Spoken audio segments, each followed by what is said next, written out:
This podcast is a member of the Voices of Wrestling Podcasting Network. Visit voicesofwrestling.com to hear the rest of our great podcasts, as well as show reviews, columns, opinions, and updates across the world of wrestling.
Welcome back, everybody, to Wrestling Omakase. It is episode number 110.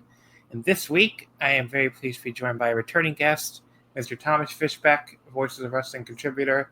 Hi, Thomas. How you doing? Doing pretty good, John.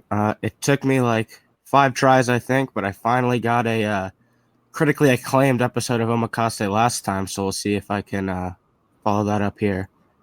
What was your last Omakase? We had the Peter Pan review. Oh, yeah, that's okay. It's great. Peter Pan was a good time. Right, yeah. We're going to talk some DDT here, but it'll be at the end of the episode, so yep. It's like I can count on the DDT fans to listen all the way to the end, whereas like if I try to front load the DDT, I'm worried the more casual fans will just turn it off immediately, so yeah.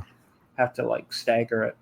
What have you been up to, though, since last time you've been on? I feel like you're a regular now. I can ask you that question. Yeah, nothing much. I've been watching a lot of college football.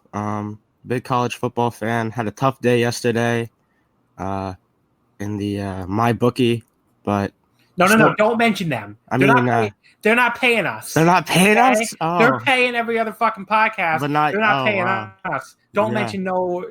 I'm going to edit that. I'm about to edit that off the podcast. No, I'll leave it on, and then they can come. Hopefully, they can come and give me some coin next time. Yeah, so I was on the competitor Bovada instead. Good. Out of protest. No, but yeah, it was a fun time yesterday. Watching college football, some people in the Slack as well. So yeah, that's mostly what I've been up to. Yeah, you know. I've learned what us and the Super J-Cast have learned together is that the podcast sponsors of the world apparently take off after Kerwin White, which is like, if your wrestling's not white, it's not right, apparently, because they don't want to advertise on the puro only podcast, which is fine, I guess. It's fine. But until they pay, I would like to specifically say my bookie should not be used. That's what I'm going to say to that. I think I would give a strong thumbs up to all the MyBookie. Only use other whatever the fuck. I don't even know what people gamble on anymore. It's been so long since I've done online gambling. But yeah, no, we won't officially name any others. Just to keep the string of hope for the future relationship intact. Yes. Google online gambling, and you can find. I'm sure you'll find many places to get that fixed. We have legal gambling now in New Jersey, not in New York yet. Yep. But there's like sports gambling. So if I really wanted to, I could go to. I don't even think I have to go to Atlantic City. I think I could do it on like a mobile app or something. Yeah, I haven't really fucked with that yet. I don't want to get involved. It's a lot easier. I have family in New Jersey, so whenever I visit them, I also happen to maybe hop on the mobile app a little bit, just for ease of access. But yeah, I have too many like trips planned for next year. I can't be gambling. Yeah, I'm somehow doing. I'm trying to figure out a way to do Mania weekend. My girlfriend wants to do Italy, Anime Expo, and then I'm probably going to do like a short 1-week Japan trip to go to because it's very rumored. It's heavily rumored that Meltzer reported this that the G1 is going to be in the fall next year. because of the Olympics, which would be like amazing. I have to say, I know I always say this to everybody listening, but trust me, if you can make it to Japan next fall, you want to do it, because going to the last 3 nights of the G1 is amazing. And the only thing that sucks about it is the fucking weather. Like, it's 95 degrees with like 90% humidity. It's going to be later now. Well, yeah, I'm saying. So usually every other year you have to like get through all this fucking, like basically go to the tropics to attend the last 3 nights of the G1. And here, whether it's September or October, the weather will be a million times better. So you can attend a G1 final. It could be a once in a lifetime opportunity to attend a G1 final without melting. Like I melted in 2017. So now, I highly recommend it if you can make it work. Now you said that you didn't. Were you not one of the people that bet on the G1 in the Slack? Oh yes, I was, but I don't know if that counts. I did bet on Naito to win the G1. Okay. So my clown face. We had a lot of people in the Slack bet, and I specifically avoided any bets on Naito. And I think I was the only one to actually make a profit off of it, because I was like, I'm not trusting, no matter where it's going, I'm not trusting Gato. I mean, even if it's a lock, I would not bet on Naito. So that paid off. This time, Wrestle Kingdom, baby, double champion Naito's definitely happening. Yeah. Everybody's got to get back on. Yeah, let's just say my money will not be on that, even though I think it will happen. I would not risk my money on it. Yeah, I don't think I'm going to be making any more. Look, I lose a ton of money. I put like $100 on it, whatever. Yeah. But like, I think other people, Robin Reed from the Brit Reds Roundtable may have put more money on it. Yeah, more money on stuff, and I feel bad for him. But I also don't feel bad for him, because that guy seems like he's got plenty of money. Yeah, he's literally a professional gambler. I'm pretty sure. He's a lord. He's a British lord. Right. He has like a entire plot of land where like commoners have to like tend to the land for him. That's what he is in my mind, at least. I don't know. He casually dropped into the Slack and said, "Yeah, I was chatting with one of the members of the House of Lords yesterday." And I'm like, "What are you talking about?" Britain still has feudalism. I think we all know that. Yeah. So he's one of the lords. But no, that's what you've been up to. I don't know what I've been up to. I've been up to nothing. I guess I've been. You know what I've been doing lately? Lately, I've been watching. I don't know why I got this bug. I guess because I just finished the anime. I've been watching Pretty Guardian Sailor Moon, the Sailor Moon live action. Which, if you've never seen it, it's like basically imagine like how Power Rangers is basically a Japanese show. They recut into an American show.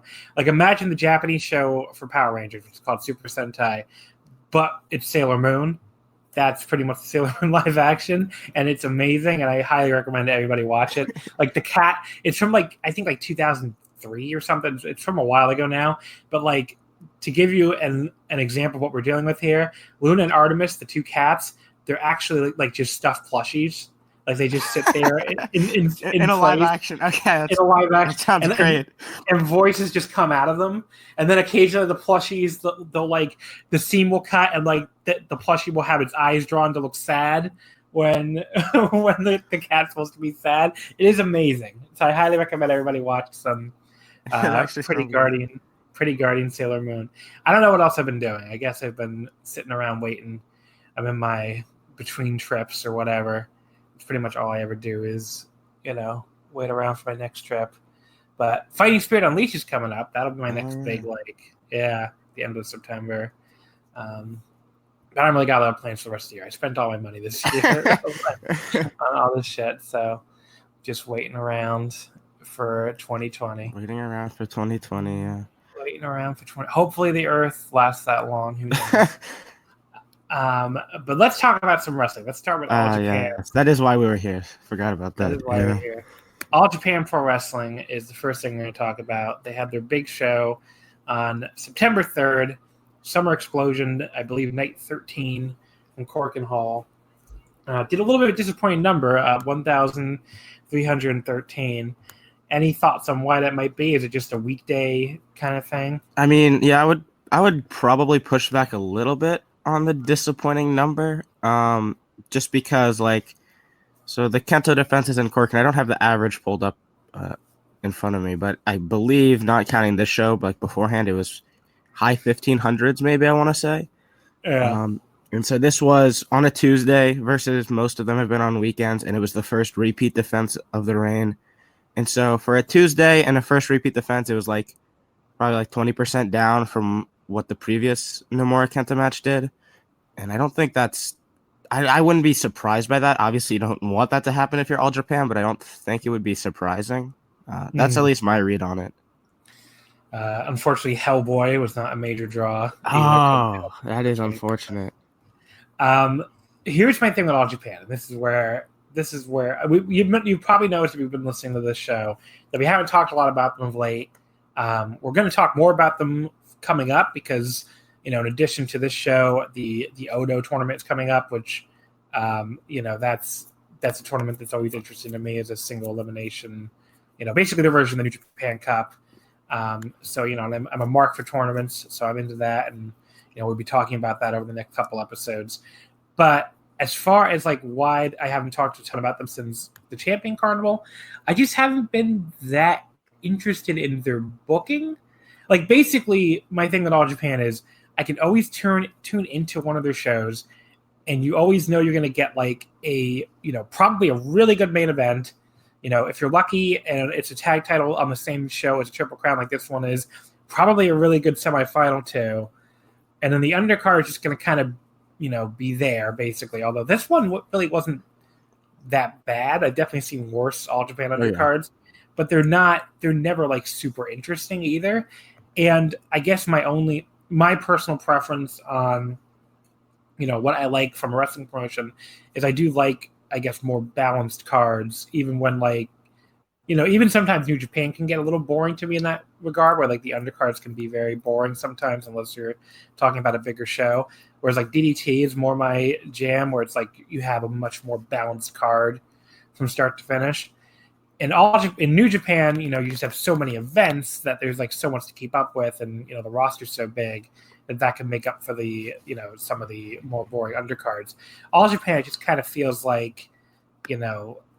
there's guys and they're in their spot, and they don't really move up or down, and the main event scene has felt very stagnant to me this year in a way that it hasn't in past years, and maybe that's a big part of that is Jake Lee, expecting the big push from him and it just never really coming.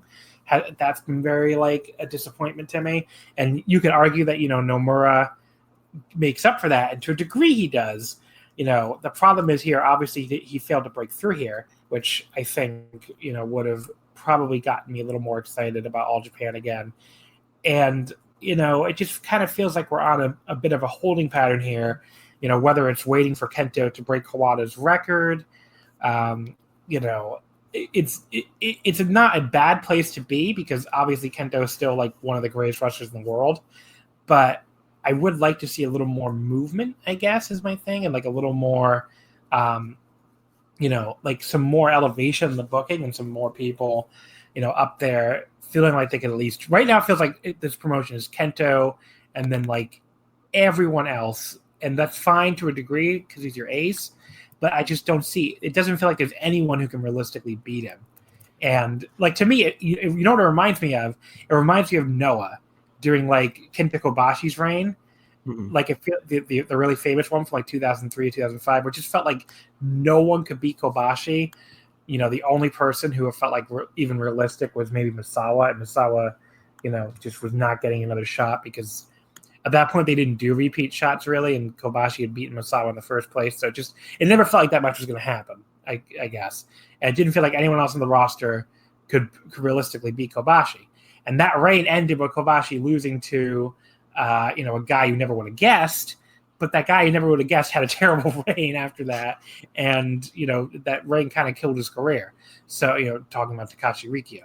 So that, I feel like there's a parallel there. And, where it just feels like when one guy is on such a different level from the rest of the roster, and it feels like no one else is being built up to beat him, I could see that ending in disaster for the next guy who does eventually, because someone has to beat him eventually, obviously. Right. Now, maybe it'll be Nomura, and maybe it'll feel natural on his third challenge.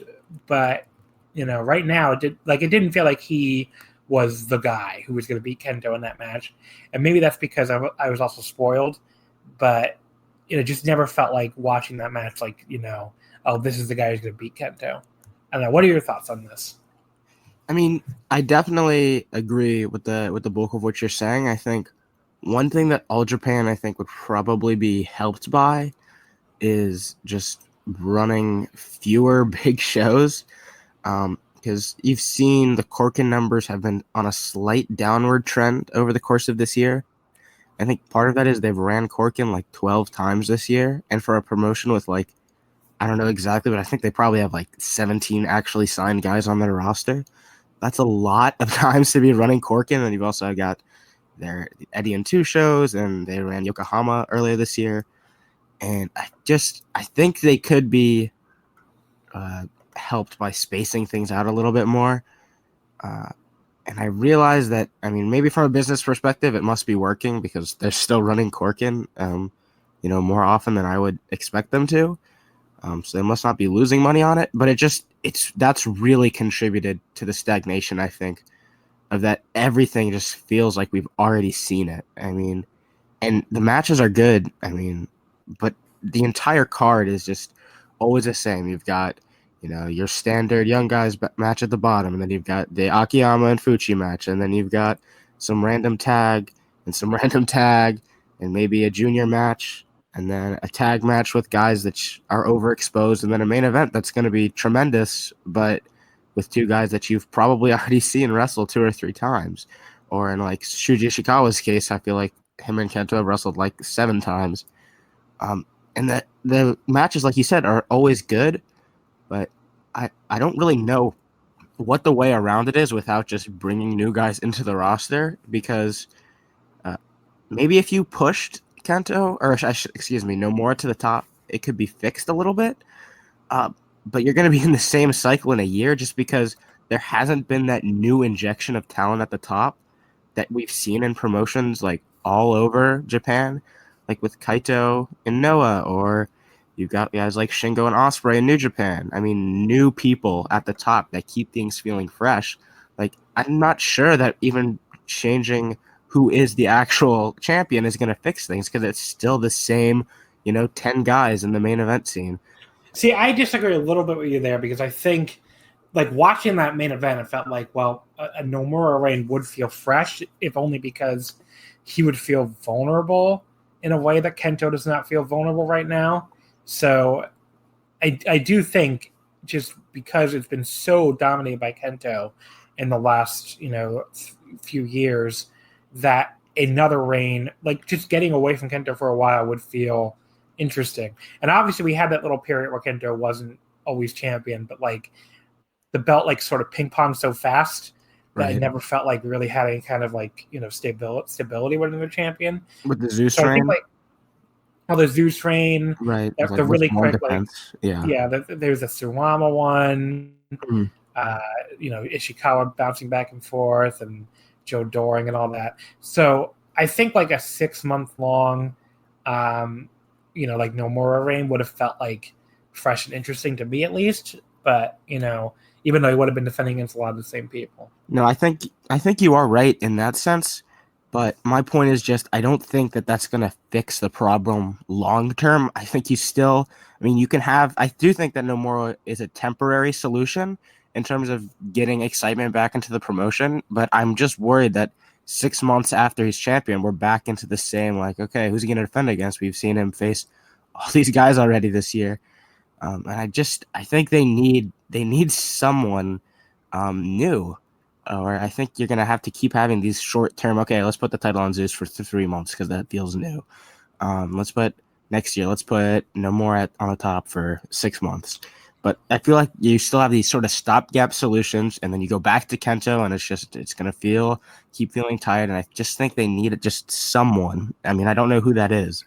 But I feel like I think the answer is they need Jake Lee to step up with Nomura and be like another option, and then they probably after that need like Yuma Aoyagi to really step up too. Which I think that like Yuma, I'm less worried about than Jake Lee. Like Jake Lee at this point, it feels almost like a lost cause. And now and that's coming from someone who really loved Jake Lee at one point, but like he just hasn't done anything this year that really I found very interesting, other than like some brief flashes during the Champion Carnival. Right. You can imagine like a year from now having a Nomura Aoyagi title match that feels like red hot. You have the former tag partners. And I think you're right that if you have Lee or Aoyagi, if you help elevate them along with Nomura, that could be a fix.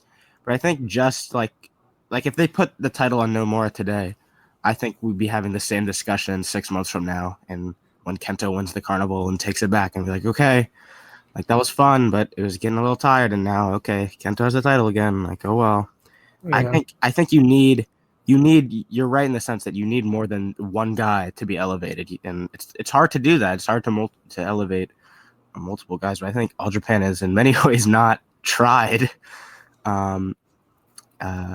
At least with Aoyagi, these kind of still felt like very solidly a mid-carder. And I will throw this out there too. I've seen a lot of people like to say, you know, these lower promotions in Puro right now would be better off if they merged. I don't know if I entirely agree. I don't really, because so many people would lose work that I don't think it's really, I don't find it worthwhile to say, you know, All Japan and Noah should merge or All Japan and Wrestle One should merge. What I do think, and is they should be working closer together, which isn't the same thing as merging. But like, I think right now, All Japan and Noah or All Japan and Wrestle One, you know, they would be like, imagine if they had like a 1 year period where they worked really close together. You know, they basically feuded. You know, they did a lot of interpromotional stuff on both promotion shows. I think that would like really electrify, you know, both the promotions.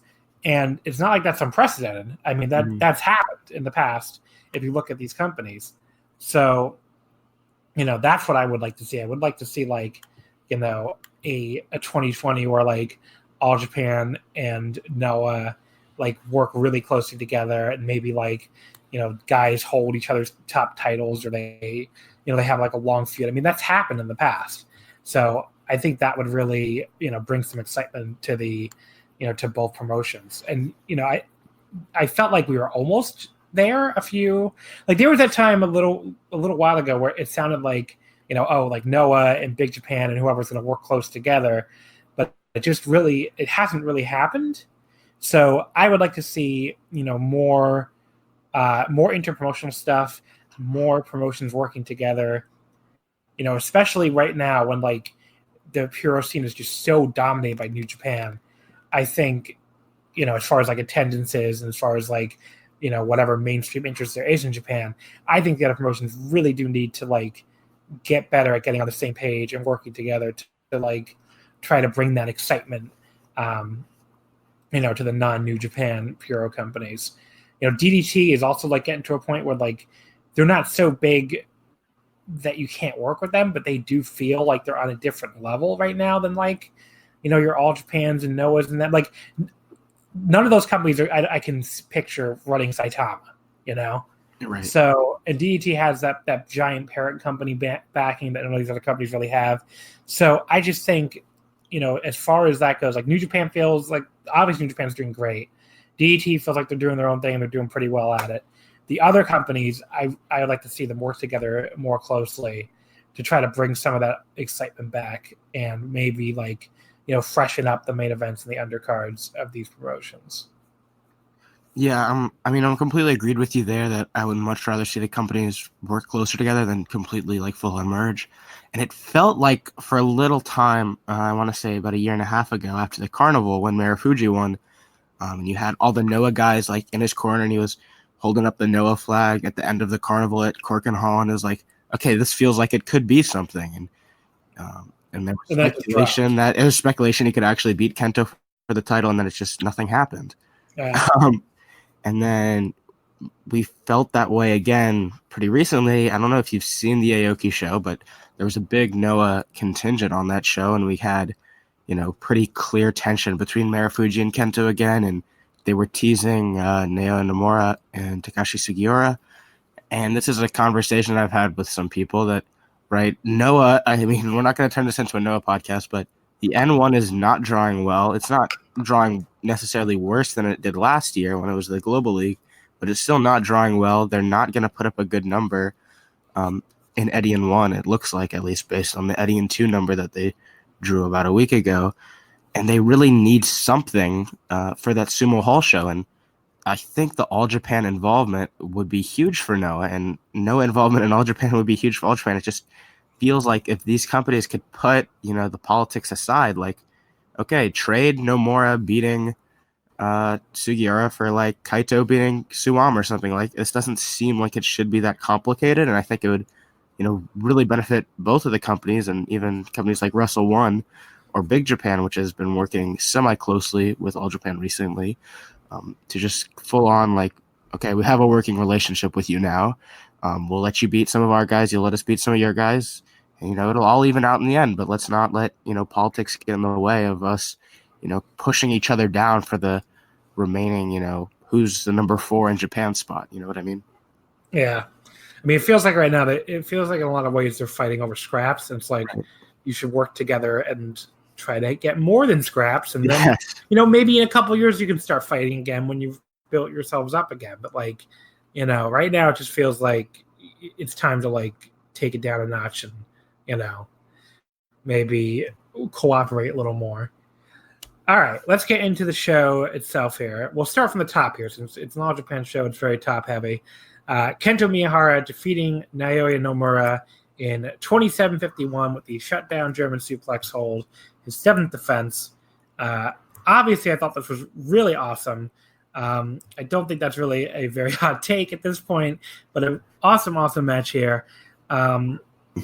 If I have one critique, it's that the early part where Kento just kind of destroyed him for a long while and was kind of slow, that struggled to hold my attention a little bit, and maybe that's where I'm not going like, full 5 or even 4 3/4. But like, as far as the rest of it, like once, it really started to pick up, and they did a great job telling a story that Kento was just like one step ahead constantly, which he should be. And then at one point, Nomura did like a German suplex off the apron to the floor, and they managed to actually do it in a somewhat safe way, about as safe as that ever could have been. So, props to them for that. And, the other thing that highlights for me for a really strong finishing sequence is when Nomura like just absolutely destroyed Kento with a strike sequence and then a forearm shot while the crowd was going completely nuts. So obviously that one's gonna stick in my mind for a long time. And before Kento finally put away the shutdown German, I went 4.5 stars on this. Really awesome. I put it just below like a true match of the year candidate, but obviously a really incredible match. I think you liked it even more than I did. So why don't you talk about it, Thomas?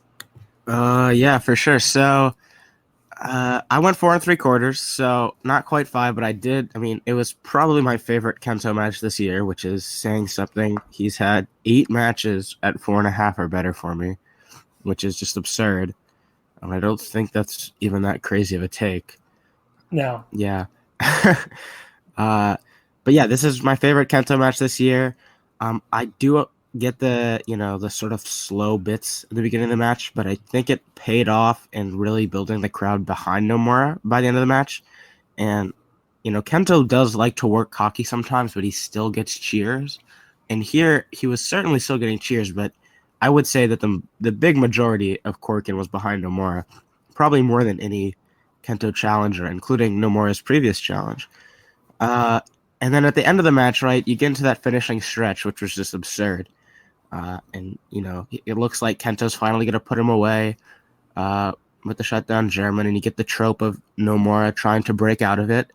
And then, like, something that just one image that stuck with me from this match is just Nomura just like absolutely just fighting to get out, and then the pure like face of defeat on his face as Kento picks him up, and then he just bursts out and then unloads in that strike exchange.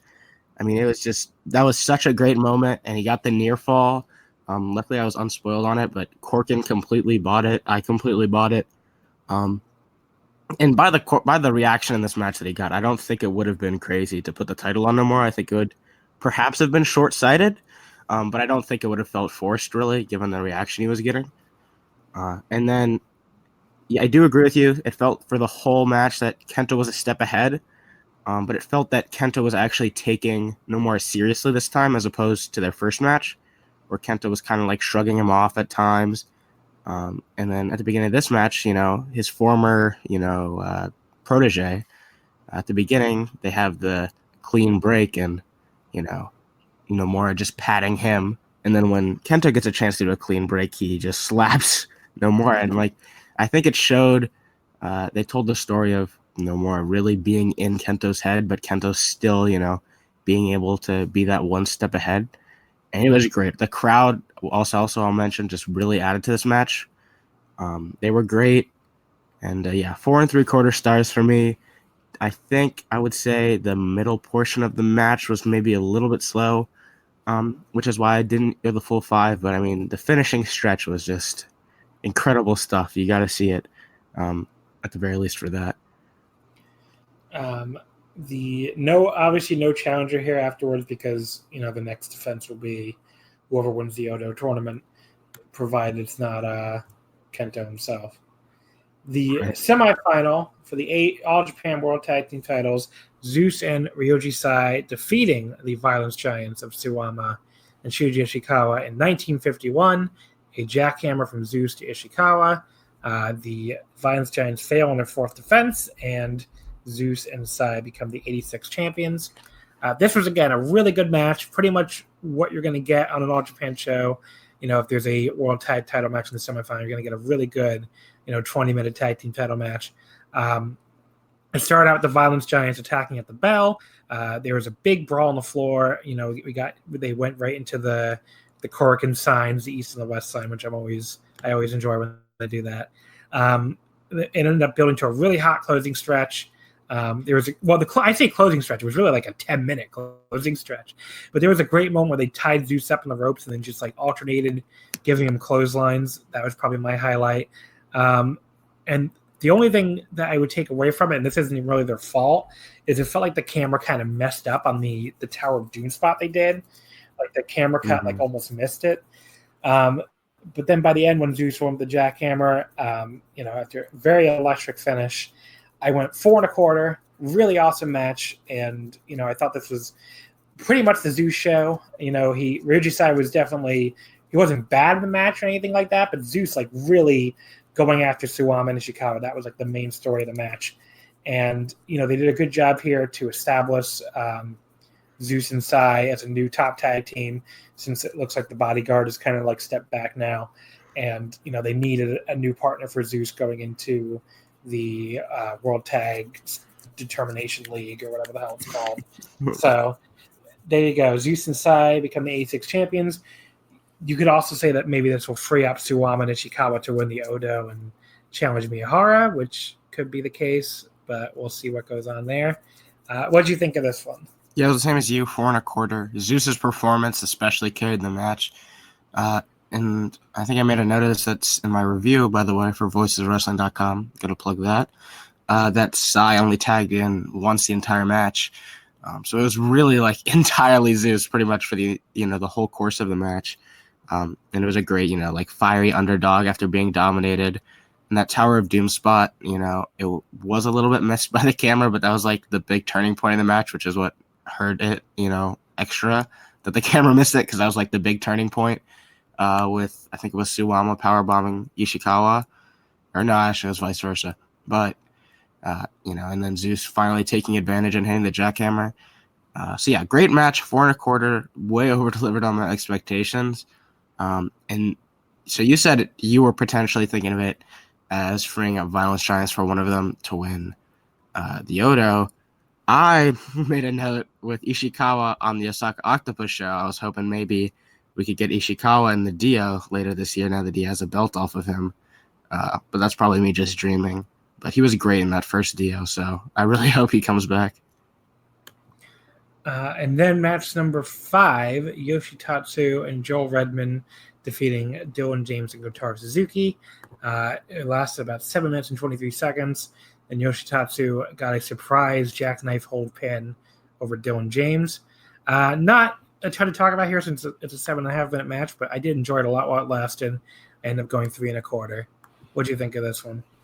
Yeah, it was 3 stars. Not much to say. Other than I was surprised that Yoshitatsu pinned James. James feels like a guy they should be doing more with than they are, but I don't know. Right, and I like Joe Redmond. Redmond looked good. Redmond and Yoshitatsu have had some nice chemistry here. Maybe that'll be a team for the tag league. Yeah, actually, I think that's a really good idea.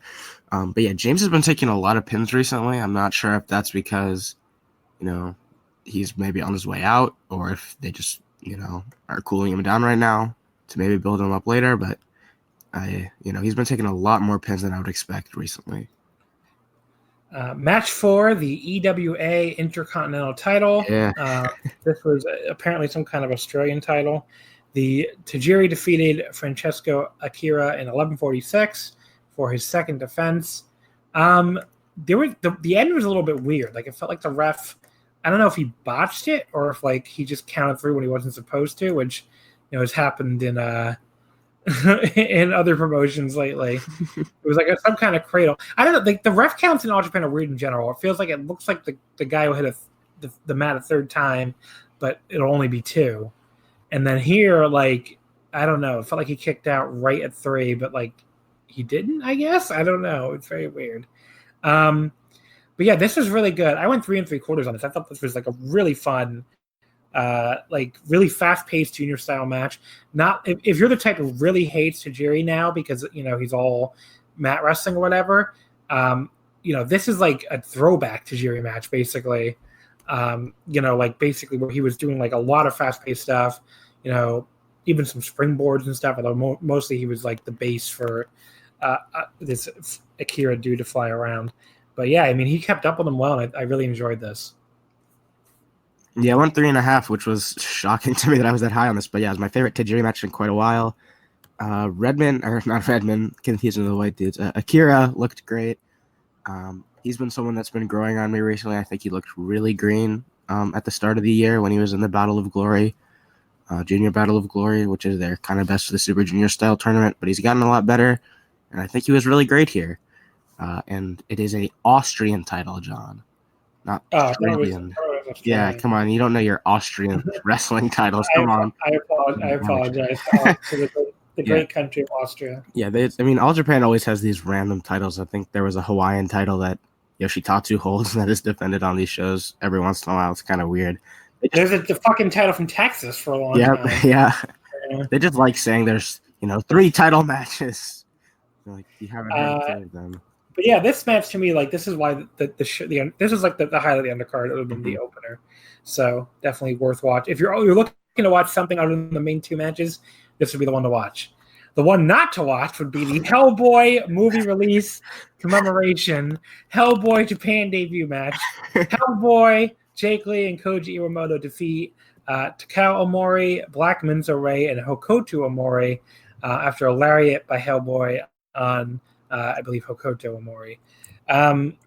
Look, the best thing I can say about this, they had to remove part of the barricade for Hellboy to enter ringside. That was really funny. Black Minzo Ray is really fun. I always enjoy watching Mr. Snake Man. Hellboy could barely move in that fucking outfit. So I didn't go quite as low as you guys went. I went 2 1/4. That's the best I can go. Yeah, I kind of hated it. I went 3/4 of a star. Yeah, you're gonna get that Joe Lanza rant about how dare you? You don't know bad wrestling. Go watch 1992 ECW. No, this was really bad because one of the wrestlers could not move, and he was tagged in for 60% of the match. They weren't trying to protect quote unquote Hellboy at all. He was in there for a lot of the match, and he could not do anything. But yeah, this was not good. Sure was. I don't know what else to say about it. I'm glad they got some advertising money, I guess.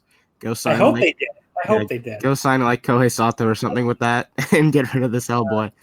I don't know who Hellboy was. Gerard. I think you know Gerard. Who writes for Voice of Wrestling. Gerard is next week's guest. Everybody. Oh, nice. Yeah. He speculated it was Hideki Sekai. In the costume. Oh my god, that would be perfect because he can barely move anyway. Yeah, he can already barely move, and then he's put in this costume. I mean, look, in a way, that would be kind of genius. It's we have this costume. Yeah.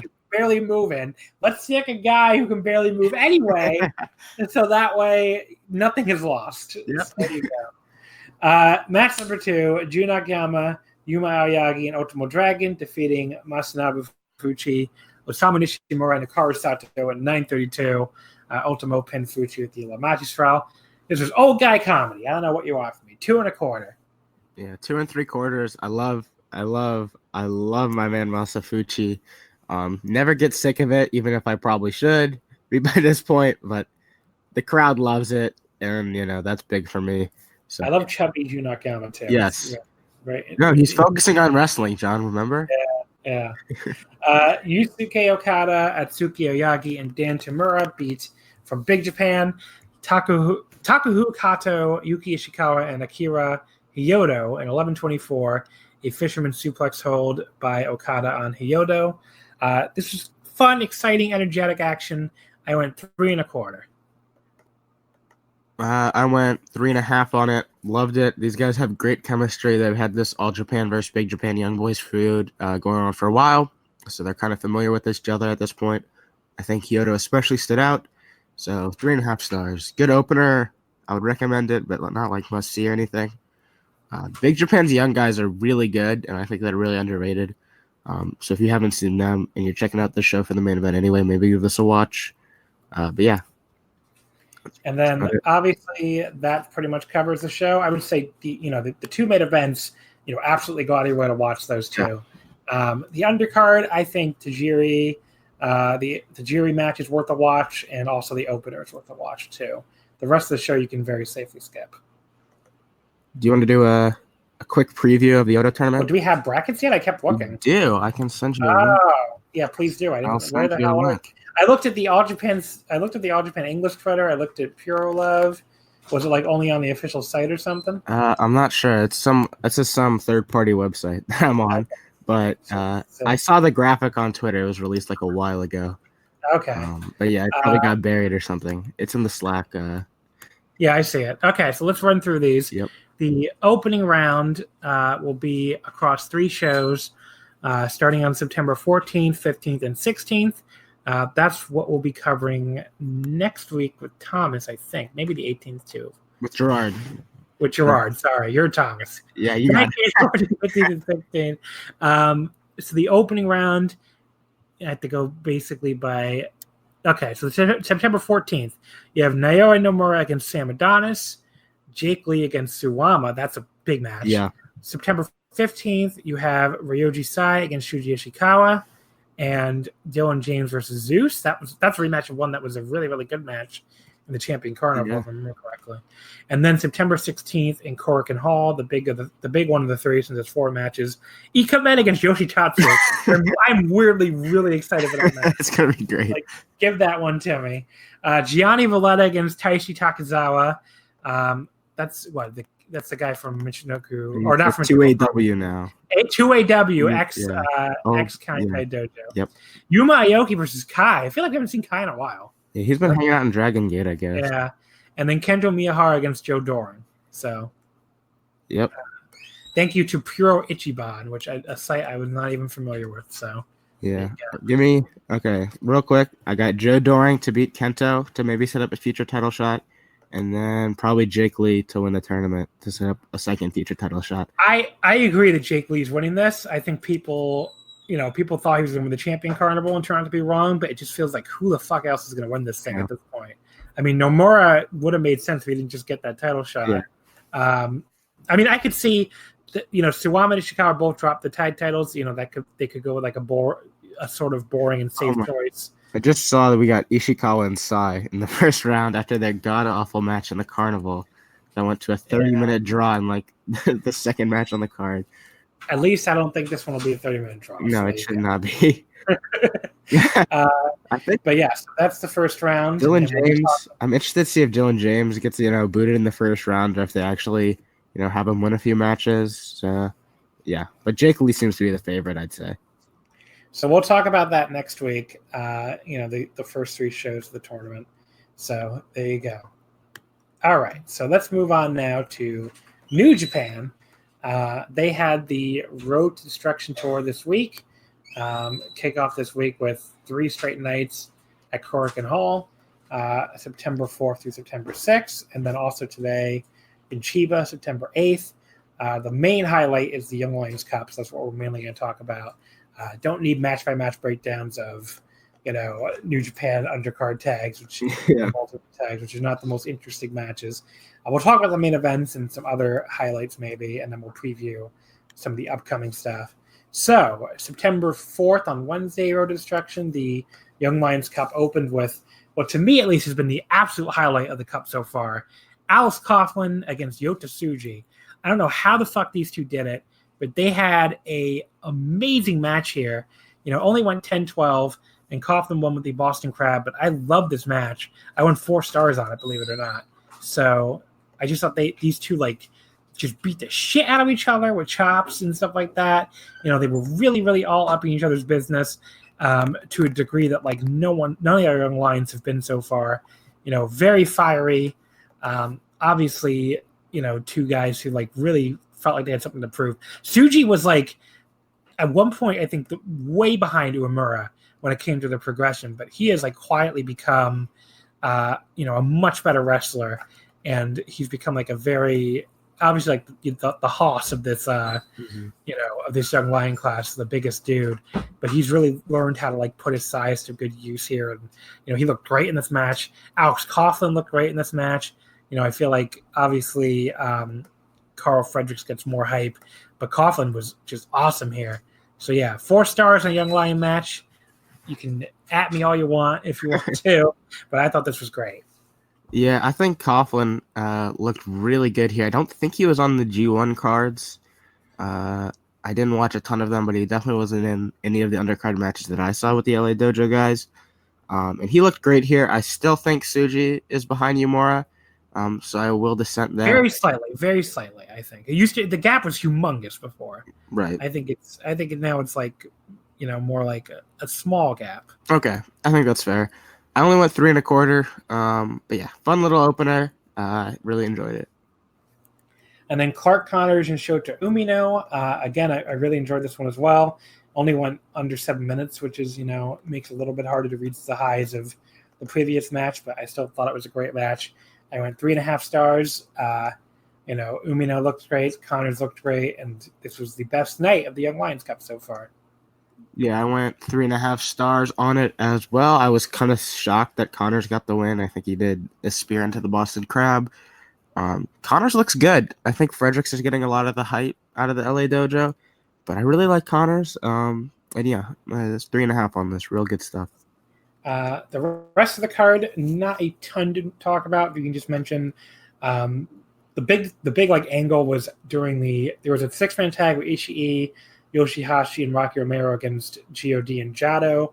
After Yoshihashi tapped out Jado, Ishii and Yoshihashi grabbed the IWGP tag titles and said they wanted a shot. So they had already had a non-title match scheduled with God on the Destruction and Beppu show on 9/15. I thought maybe when that match was originally announced that they were going to beat God in a non-title match to set up a title match for, maybe Fighting Spirit Unleashed, the U.S. tour, or King of Pro Wrestling or something. But instead, that was changed to a title match. So the title shot will happen in Beppu. This made more sense than I thought at first because, I was why are Ishii and Yoshihashi suddenly just, all up in GOD's business? But, I totally forgot until after this match that God cost Ishii the Never title in that mess with Kenta at Royal Quest, so it actually made complete sense. Yeah. So there you go. So they're moving right to the Ishii and Yoshihashi tag title challenge. Yoshihashi is there because he too exists, I guess. Yeah, Yoshihashi, you gotta have some partner. I mean, look, I wish they would make a bigger deal of the fact that Yoshihashi has never held a title ever. Is that true? It's been it's been 7, oh my god, 7.5 years he came back to New Japan. I tweeted this out, and people got very angry at me for joking about it because people really have strong feelings about Yoshihashi. But look, I'm not even, I was making fun of the guy a little bit, but I was also basically making fun of Gato. Can you throw this guy a bone?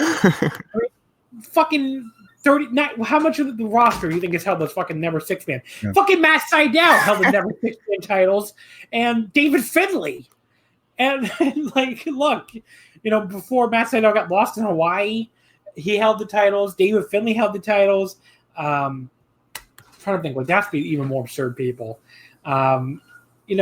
Like some really absurd people have held these titles. Has Toa Hinari held the never six man titles? Not yet. No, I don't think he has. But like, look, some really absurd people have held those never six man titles. Yoshihashi never has. So like, let's like get him a belt here. The IWGP tag titles even don't matter either. So like, there's no reason why he can't win that title at least. So I'm gonna hold out hope for Yoshihashi. He's finally gonna get his due.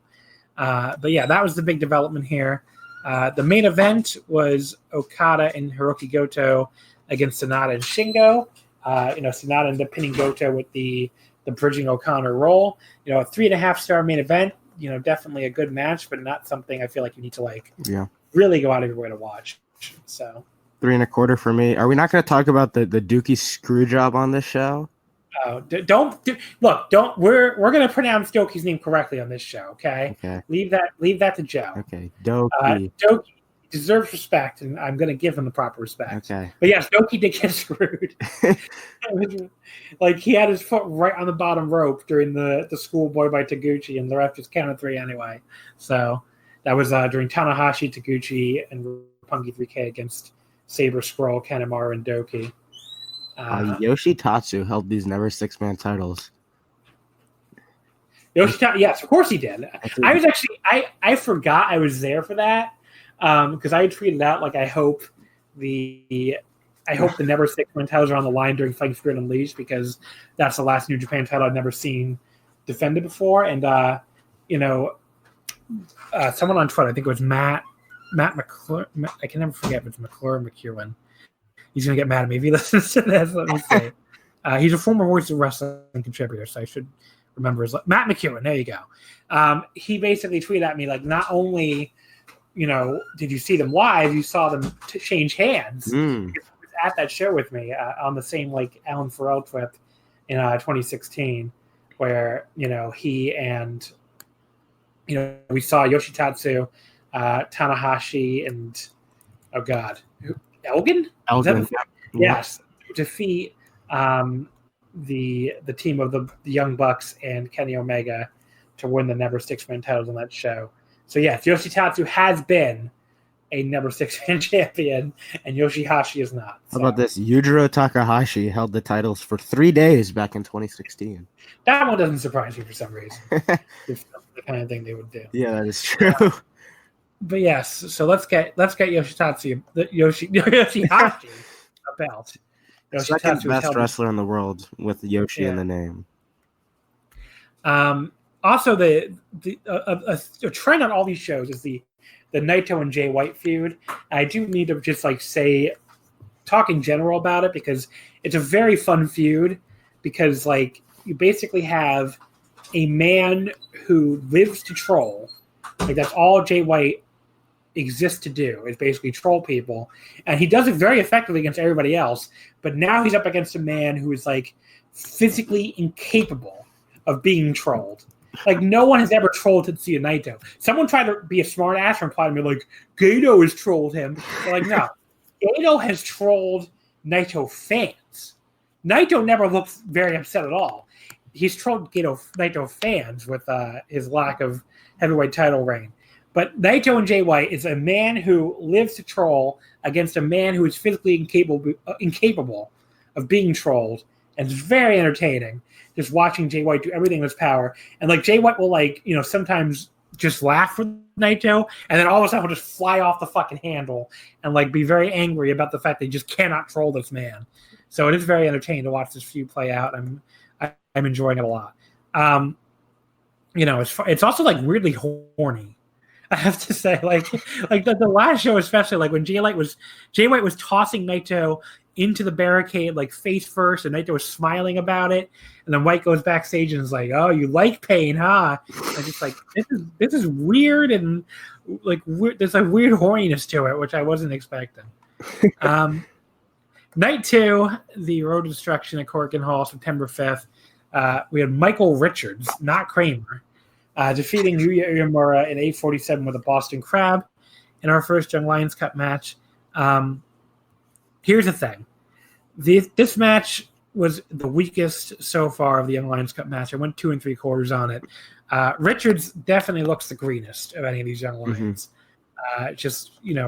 He has a good heel look. He has this he looks like a scummy white guy, I guess. The bald head helps, I think, too. But his selling is really, really corny. His facials are awful. His facials are really awful. Uemura tried here, but Richards is very green. It's very obvious. Yeah, this was his first match, so I won't get too hard on him. I was 2 3/4 as well. I think Uemura looked great. I love Uemura's presence and everything. I think he's, Umino and Narita get a lot of the hype. But I think Uemura is slowly creeping up behind them too. Then we had Red Narita and Carl Fredericks. Narita won in 7:06 with the Narita Special number 3. I found this a bit disappointing. They only went 7 minutes. That might be why, but I had higher expectations for this. I only won 3 stars on it. Yeah, I went 3 1/4 on it. I think Fredericks especially looked great. But not much more to say. The main event of the show was Naito and Evil defeating Bad Luck Fale and Jay White. Naito pinned Fale with the Destino in 16:10. Again, kind of shows how far Fale has fallen because he usually isn't going to get. In past years, he would not be getting pinned clean with a finisher in a main event of a Korakuen like this, in a tag match. So, I thought this was actually pretty good considering it was a match with Fale in it. I went 3 1/2 on it again. So nothing you need to nothing you need to go out of your way to see. But again, a good match. Yeah, it was 3 1/4, which was surprising to me. I think the story of the Naito-White feud is actually over-delivered as compared to what I thought. Also, shout out to the multi-man tag of Tenzan, Umino, and Tsuji versus Coughlin, Connors, and Kojima from the show. Thought that was a really good display, especially for Coughlin, who's really impressed me on this tour after I hadn't really seen much of him. So just wanted to give that match a little shout. The final of the 3 Korakuens, which was Road to Destruction, September 6th on Friday.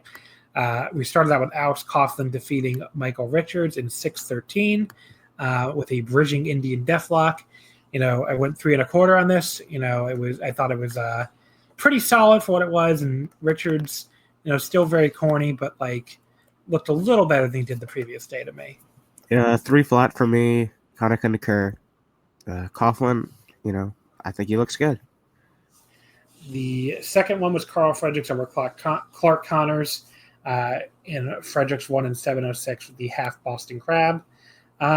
Again, not like a blowaway match, but still a pretty good one that I ended up going 3 1/4 on. 3 1/4 as well for me. I think Connors actually looked better than Fredericks here.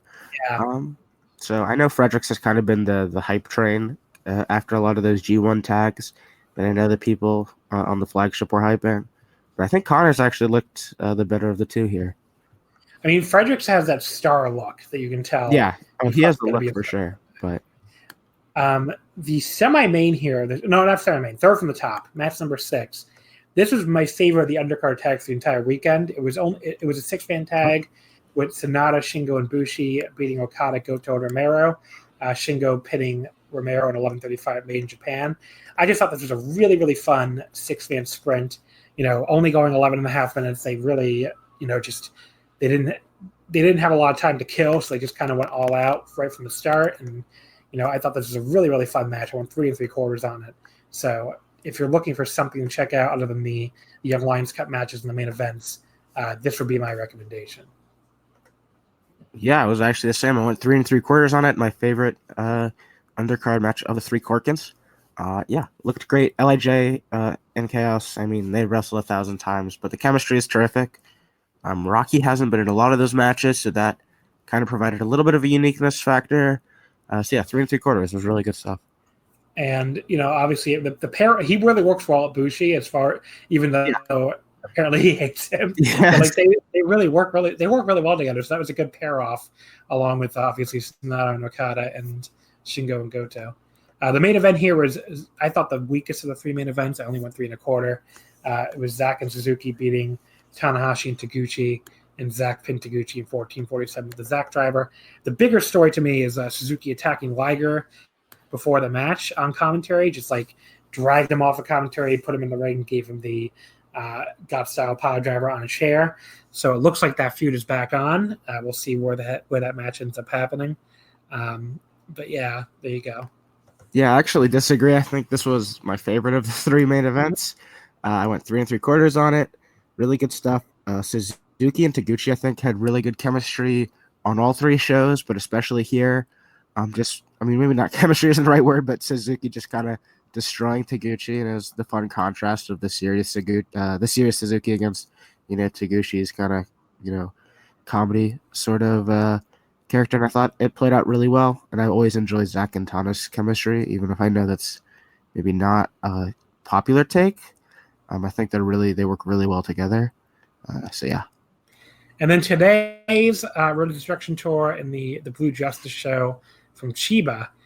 First of all, I have to mention it was a packed house. I mean, it looked really packed on New Japan World, and the attendance was 2149. So a lot of people turning out to see the New Japan dads against the Bullet Club in the main event.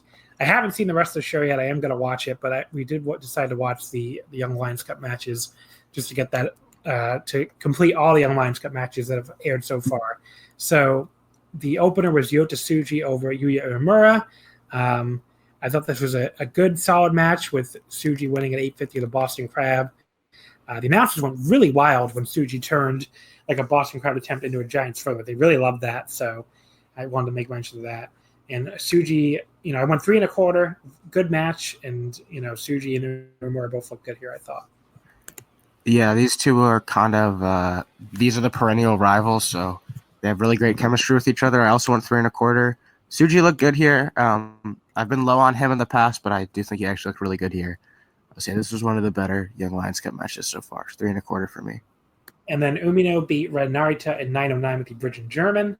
It was a weird finish where it looked like Narita kicked out right after 3. So I don't know if that was another of the many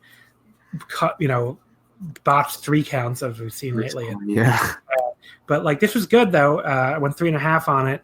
Yeah. Obviously they both these guys work really well together. And the only complaint maybe is I would like to see them get more time, if anything. Yeah, definitely left me wanting more. They had great chemistry, 3 1/2.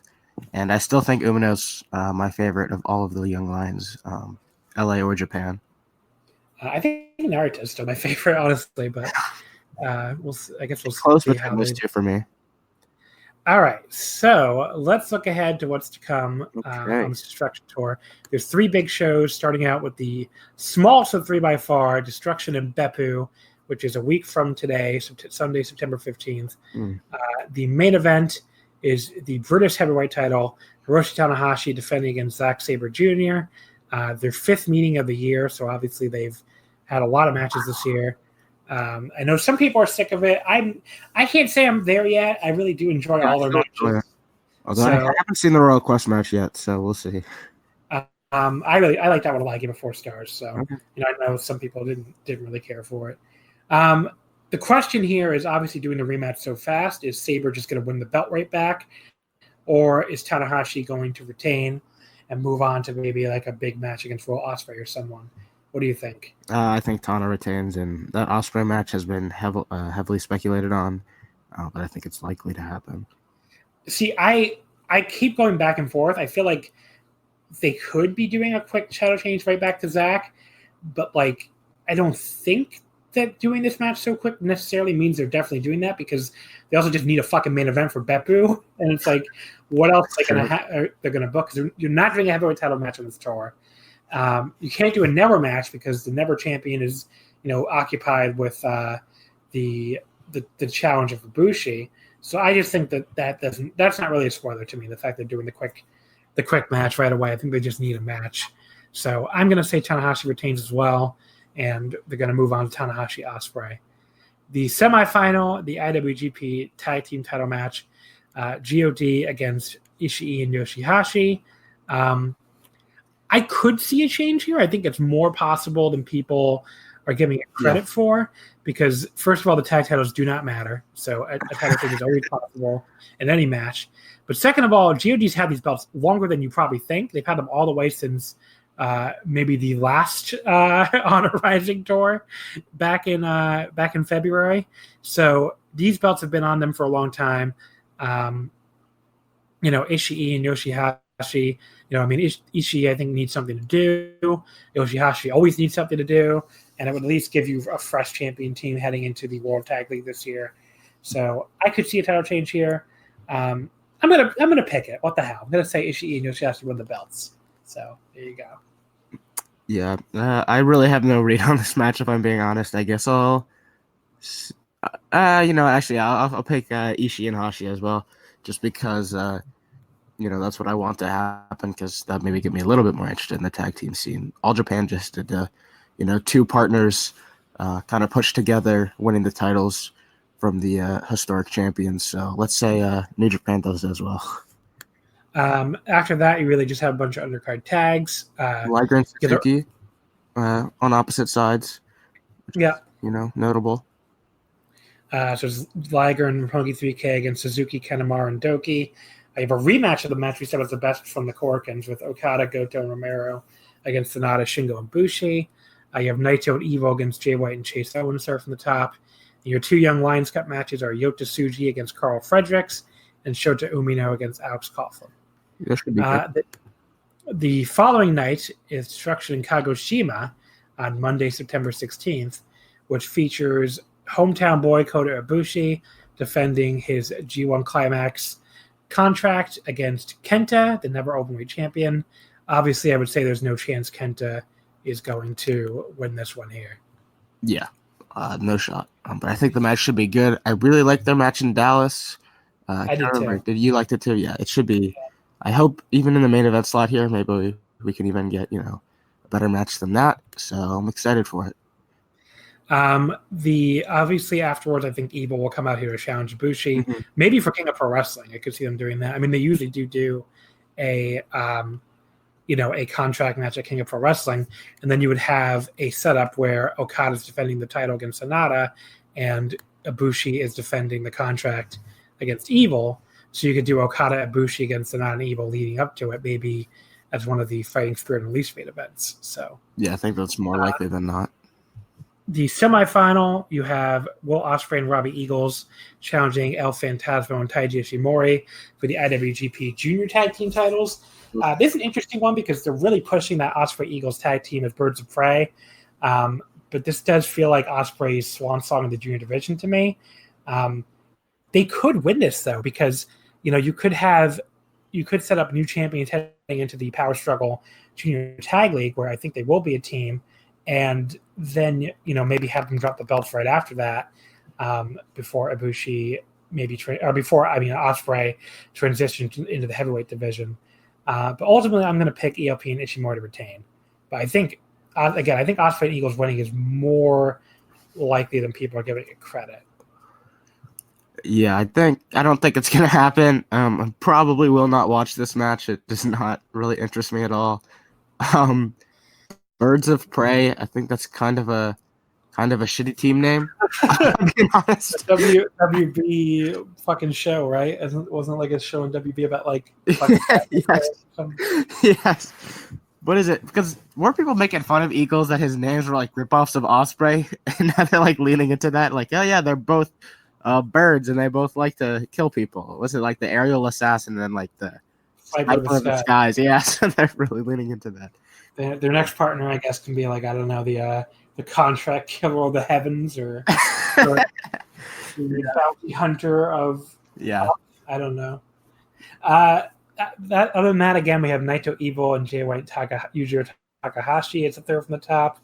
The same if you really like that Okada, Goto, Omero, Shingo Bushi match, you're getting it again. Yep.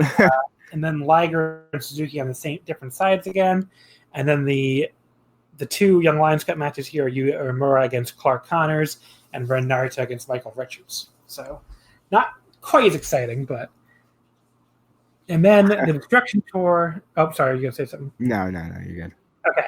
The Structure Tour wraps up on September 22nd in Kobe, a week after the show from Beppu, with obviously the biggest match of the tour, Tetsuya Naito defending the IWGP Intercontinental title against Jay White. First of all, like I said earlier, the feud is a lot more fun than I would have expected before it started. So that has to be hyped up for this. I didn't love their G1 match. I only ended up going 3 3/4 on it, but I think they can have a better match here. So we'll see what, in a main event, not that wasn't a main event too, but maybe, I think they can build on that and have a better match. The winner is really interesting to me. First of all, if Jay White wins this, again, I'm speaking as a Naito fan to my fellow Naito fans, let's not have a freak out, because first of all, it's the fucking white belt, so it's not that big of a deal anyway. But second of all, I don't think it means the end of Naito. Like, if Jay White wins this, I think it's to set up Naito on like a redemption arc where he lost to this guy twice in a row. He has to come back and maybe earn a title shot at Power Struggle somehow, maybe by winning some kind of number one contendership match. And then, January 4th, he challenges Jay White, wins the belt back, and goes to the main event on January 5th as a title for title match. So, again, if Jay White wins this, I don't think Naito is going to be in the fucking Rambo. In other words, I don't think that's the end of the story. I mean, they're building this up so much as the double title thing and Jay White trying to steal his destiny, that I don't think he's just going to lose the title and that'll be it. Now, I thought, but when they announced that was the most likely scenario. Thinking about this, I think it's possible Naito retains here too, because I think they could. Here's what I'm going to lay out. King of Pro Wrestling is coming up on October 14th, and somewhat surprisingly, Jon Moxley is defending the U.S. title against Juice Robinson there. Now, I thought originally that was going to be the Tokyo Dome match, because we know Moxley is signed through Wrestle Kingdom. That came out in some Sports Illustrated article or something. So if Moxley is losing the title to Juice Robinson at King of Pro Wrestling, that would imply to me he has a different match for Wrestle Kingdom. And remember, he beat Naito in the G1. So that, that still to me is going to lead to something. So the scenario I think is going to happen now is Naito retains against Jay White, which takes Jay White out of the equation for the IC heavyweight double title thing. And he's been talking that up too, but I think it's just to build this match and say he's going to steal Naito's destiny, because we all know that's what Naito is going towards at the Tokyo Dome. So Naito retains against Jay White here, and then Moxley loses the U.S. title to Juice Robinson, and instead of Naito White for the IC on 1-4, it's going to be Naito Moxley for the Intercontinental 1-4, with the winner moving on to 1-5 against the winner of Okada Ibushi. And meanwhile, Jay White will challenge Juice Robinson for the U.S. title at Wrestle Kingdom. That's my prediction right now. I could change my mind on that, and I could definitely see White winning, and that's one of the reasons why I'm excited for this match. Where I legitimately think it could go either way. But as of right this moment, that's what I'm feeling is going to happen.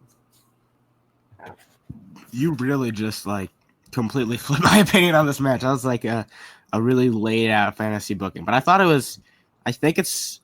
thought before you started talking that it was a lock that Jay White was winning, but you've convinced me now. So, I think that's really well laid out. I think you get White and Moxley maybe on King of Pro Wrestling or on Power Struggle maybe as a number one contendership match for the IC title, and then you have Naito and Mox on 1-4. I think that's what's going to happen. You've convinced me, John.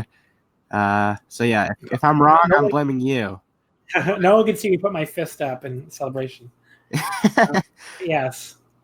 The semifinal, Hiroki Goto and Shingo Takagi in a special singles match. Obviously very hyped for this. They had a great match in G1. I think Goto probably gets his win back, but it won't surprise me to see Shingo just beat him either. I would laugh so hard if Shingo just beat him. Then we have Okada and Roppongi 3K against Sanada, Evil, and Bushi. So at least you finally got a different hype match for Okada and Sanada. The other big thing on this show, I guess, is, well, really nothing, actually. We still have more Suzuki Liger build up, and then the Young Lions Cup will have Shota Umino and Carl Fredericks, which is a big match, and Ren Narita and Clark Connors. So I believe those are the last block matches. I want to say. Where is the finals? It might just be a block tournament. Interesting. With no finals. I'm not sure though, but obviously it's coming down to these four. I think most people could have predicted that before the cards were announced, but even more so now that these are the four guys on the last night. I guess you could do the finals at King of Pro Wrestling, maybe. Yeah, you could. Or is that so? The Fighting Spirit Unleashed shows? Those are all East Coast, right? Yeah. Okay, I was gonna say if they had a show like in LA.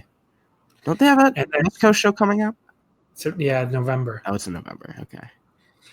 And so then after Destruction, obviously we have Fighting Spirit Unleashed, which is Friday, September 27th in Lowell, Saturday the 28th at the Hammerstein Ballroom in New York, and Sunday the 29th in the 2300 Arena in Philly, the former ECW Arena. I'm going to two of those shows in New York and Philly, so I'm excited. But we don't have any cards yet or any idea what's going to be on those shows. And after that, we have a short New Japan road tour, including a Korakuen on October 7th, which is interesting. They don't normally do a pre-King of Pro Wrestling Korakuen. And then we have King of Pro Wrestling on the 14th, where we have a few matches announced already. Okada Sonata for the IWGP Heavyweight title. Safe to say Sonata not going to win the title. Yep. The U.S. Heavyweight title, John Moxley and Juice Robinson. I just laid out that I believe Juice probably will win this. Maybe he loses and they do a third one at the Tokyo Dome, but I think he probably wins there. Yeah, there's no DQ as well. Oh, it's no DQ. Nice. Yeah, I think Juice gets the tiebreaker win here and wins the title. Yeah. And then the IWGP Junior Heavyweight title, Will Ospreay defending against El Phantasmo, the Super J Cup 2019 winner. Every single fucking time I go to say Super J Cup, I almost say Super J Cast. Yep. So, every single time. Ospreay and Phantasmo, interesting match. Not one I'm very excited for, but I think Phantasmo is winning this. And I'm going to tell you why. It feels like to me he's being built up to be the big heel that Hiromu Takahashi is going to vanquish in his return, maybe at the Tokyo Dome. Because, he wins the Super J Cup. It just doesn't make any sense for him to lose to Ospreay here after he wins the J Cup. And Ospreay obviously is going to move on to the heavyweight division. So I think Phantasmo cheats his ass off, low blows Ospreay, wins the title, and then maybe Hiromu makes his triumphant return finally, and we start building Hiromu and Phantasmo for the Tokyo Dome. Oh, that'd be so great. Yeah, Phantasmo kind of has go-away heat with me at this point. Oh, he definitely does for me too. I think that this match in the Best of Super Juniors was good. I want to say I liked it, but I don't know. I'll probably watch it. Hopefully it's good. I hope Hiromu comes back. But yeah, Ospreay. I think Ospreay's going to lose, especially working under the assumption that they're doing Ospreay Tanahashi at the Tokyo Dome, which is what I think they'll do. Well, what about Tanahashi Jericho? Ooh. Yeah. Ooh. There's two nights. And like I said, maybe we'll get Ibushi and Evil for the contract here. That seems likely. And maybe the Young Lion Cup final, if that's Yeah. So pretty stacked King of Pro Wrestling. So I'm looking forward to that. Yep. All right. So there's your New Japan talk. Let's move on to Tokyo Joshi and DDT, which will be our last subject for the week here. We'll do them in the order that they took place, which means we'll start with Tokyo Joshi, which was the Mountaintop 2019. I will not lose to anyone at Osaka Ideon Arena number 2. Only drew 417 fans, which you'd have to consider at least a little disappointing. But look, here's the thing about no one really out of New Japan can draw at Osaka, as we're seeing with Noah and All Japan and lots of other companies. Dragon Gate does okay, and that's really about it. So. Osaka, not a hot market for anyone in New Japan right now. The opener was Mirai Mayumi defeating Suzume with a lariat in 5:28. Very solid opener, and I think both show they have great potential given how new they are here. Yeah, this is kind of really over-delivered on my expectations. I went like 2 3/4 or so. Both showed a lot of fire, and I'm excited to see them progress here in Tokyo Joshi. The second match was Himawari Unagi and Yumi defeating Palm Harajuku and Mahiro Kiryu when Unagi submitted Harajuku with the big Fuhen hold in 9:04. This was, again, a fun little tag.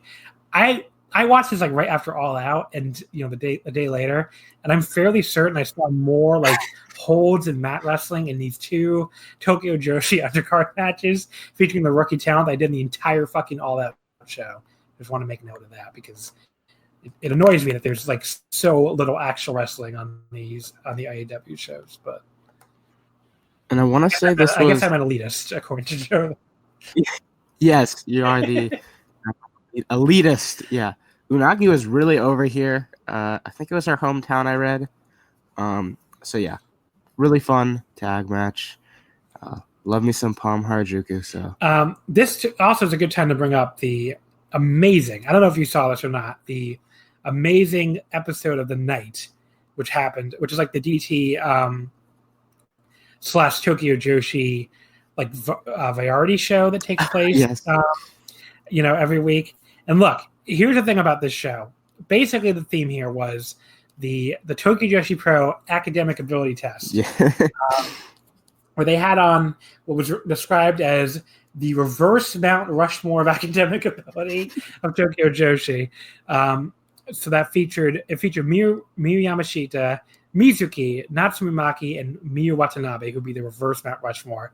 Then Rika Tatsumi, who's like in between, and then Mahiro, who's in this match, who's like the academic queen, apparently. So I'm just going to read through the entire DDT English update because it's amazing. So, shout out to @DDT_Pro_ENG for giving us amazing content. So it begins with the test results from the subject of Japanese.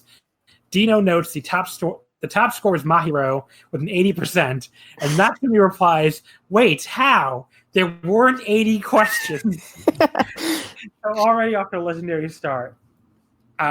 Mahiro got the top score in the first 3 categories, including a Japanese, science, and English, with a whopping 94% in science. And then the absolute highlight of this, Miyu Watanabe was asked to name 12 months of the year in English and got all 12 months wrong. So I'm just going to read these, all 12. They're all amazing. So the first month of the year is called June, Jun. The second month is Jurai, Jurai. The third month of the year is May. So there you go. She knew one of them was May, but she thought it was a third month. The fourth month is Spring, P-R-I-N-G. The fifth month is Mate, M-A-T-E. Going on Mate first, I guess. The sixth month is Send. And look, I can kind of understand where she was going with some of these months, but what the fuck is Send? The seventh month is Nana, so she just writes 7 in Japanese, Nana. The eighth month is Eito. The ninth month is Takbar, T-O-C-B-A. That's October. The 10th month is Akotobar, T-O-P-A-R. The 11th month is Deisenbar, D-E-Y-S-E-N-B-A-R. And finally, the 12th month is M-A-R-R-I-Y. I guess it's like Mary. But, like Merry Christmas. Yes. So, oh, it's so great. Miyuk said, I knew Akutobar because that's from my birthday. And month 4 is the coming of spring. Dino was like the last subject of social studies. He was like the teacher. And the top score was by Mahiro sweep for the Grand Slam. And Mahiro's just like, by now I sort of figured. And then the absolute highlight. What is the smallest prefecture in Japan? There's a question about Japan. And Maki, I assume she gave this answer because she had no idea and decided to be funny. She says the Dominican Republic. So the smallest prefecture in Japan is the Dominican Republic. Then they ask Lincoln famous speech. Yes. Fill in the blank. Of the people, by the people, for the people. Natsumi Maki says, of me, by my speech, for a better Japan. Rika Tatsumi answers, of America, by America, for America. And Dino just deadpans, that would be Trump. So there you go. And in the final rankings, Mahiro obviously wins. Rika gets 235 points out of 400. Miyu gets 97. Mizuki gets 69. Nice. Miyu gets 64, and Natsumi gets an amazing 44 points out of 400. Almost 10%. 10%. And then as a result, she's been awarded the MBQ title, the Musabatsu, which is an open weight, Baka Queen. So in the course of 2 weeks, she goes from no belts to a double champion. And there you go. Her faces are great. Where like she gives like the 2 okays. And in the last picture, Miyu Watanabe, who was the old Baka champion, is like pointing at her like, "Ha ha! I am no longer the dumbest right here." So, or not Miyu Watanabe. I'm sorry, Miyu Yamashita. Yeah. She's pointing at her like, "I am no longer the dumbest one here." So there you go. It's just an amazing thread. Thank you so much to DT English Update for sharing it with us. Okay. So match number 3, the Miyu Yamashita, speaking of her, and Miyu Watanabe defeating Gisele Shaw and Yuki Kamifuku. You say Gisele? Sorry, Giselle? Yeah, I think that's what it was. I did the same thing last week. Yeah, I remember because Taylor had to correct it, but really, Gisele? It's okay. That's sort of how it would be in Japanese, I think. So actually, that might be true. My brain is like so broken. Okay, yeah. Giselle Shaw and Yuki Kamifuku. We'll give you a pass. Yamashita pins Kamifuku with the attitude adjustment in 12:08. There was a point in this where Kamiyu is so flexible. She was able to basically like repeatedly hide her own leg from Miyu Watanabe to prevent her from getting a Boston Crab. Like she just kept like bending it backwards to keep her from doing it. And I don't think I've ever seen that before. So, it's very rare to see something you've never seen before in wrestling these days. And then there was like a German by Giselle to Miyu, which like looked brutal. And she like really dropped her. And then Miyu at one point, like just tried to kick her head into the front row. And this is where I was just like, this absolutely rules. And this broke down to like absolute chaos. All four of them just kicking each other's asses at the same time. And then Miyu finally hit Kamiyu with the Death Valley driver or the attitude adjustment for the pin. I went 4 stars. I thought this match, again, to compare to All Out, was better than anything on All Out except for maybe Jericho and Page. So this was fucking awesome. Yeah, would also be my number 2 match on All Out. I went 3 3/4 on it. I think Shaw looked really good here. I wasn't a huge... She looked awesome the entire tour. Yeah. I think she looked great at the Korakuen as well. And I didn't have super high expectations for her, but she looked great. Just kind of throwing everyone around, and her and Yuki had great chemistry, and I'd like to see them team again in the future. 3 3/4 from me, so not quite to the 4 flat, but it's whatever. Yeah, but it's a quarter star. Who cares? It's great. Yuna Manase, Nodoka Tenma, and Yuki Aino defeated Natsumaki, Hikari Noah, and Raku. Manase pinned Maki with a lariat, so the Baka Queen, suffers double humiliation here. This one 10-13. There was like a great exchange where like Maki like tried a crucifix hold on Yuna, but Yuna was like just too big, and she like hoists her up on her shoulders and just like throws her down, and then tries to hit a high kick that Maki blocked with both hands, and like almost like a samurai block where like she just held the leg in between her hands. It was such a great little moment. And then Yuna like takes her head off with a lariat. And then Yuna ends up pinning Maki with another lariat. So I went 3.5 on this. Again, a really good match.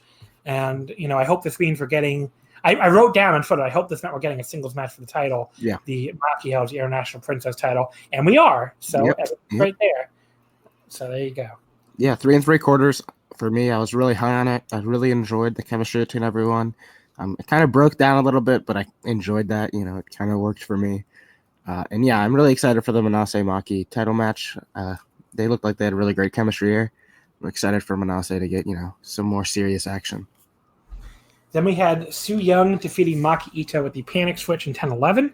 Maki Ito was very frightened by Su Yung, as you'd expect, but she tried to she tried to do like the post through it, basically, like the equivalent of like, just pretend she wasn't frightened, but she definitely was frightened. But then at one point Sue did like the apron spinning power slam, which has looked brutal, and then did like a senton to the floor with Ito in a chair. The two of them just were like screaming. One of the funniest parts of the entire show, where the two of them just screamed at each other's faces until the ref finally just yelled at them to shut up. And then he fell on his ass from getting screamed at by both, which is really cool. And then so overall, 3 3/4. I really enjoyed this. I went 3.5 on it. I'm not completely sold on Su Yung still, in ring at least, but I enjoy the character, and the contrast with Maki Ito was really great here, as you would expect. I liked when they ganged up on the ref. 3.5 stars. was really fun. Maki Ito, as you'd expect, is taking a lot of pins. I hope at some point they build her up for a title win. But she doesn't need it. That was the thing. Right. That's the thing, is that she doesn't need it, but it would make me feel good because I love her so much. But yeah, 3.5 stars. Semifinal: Saki-sama, Misao, and Martha with Yukio Saint Laurent. I can't pronounce French, everybody. Sorry, don't ask me to. They defeated Yuka Sakazaki, Rika Tatsumi, and Antonio Honda. When Misao and Tatsumi with the Vanitas in 15-16. This fucking ruled. Yes. So okay. good. Yes. Okay. First of all, how many maids get streamers thrown for them? Not that many, right? You have to think.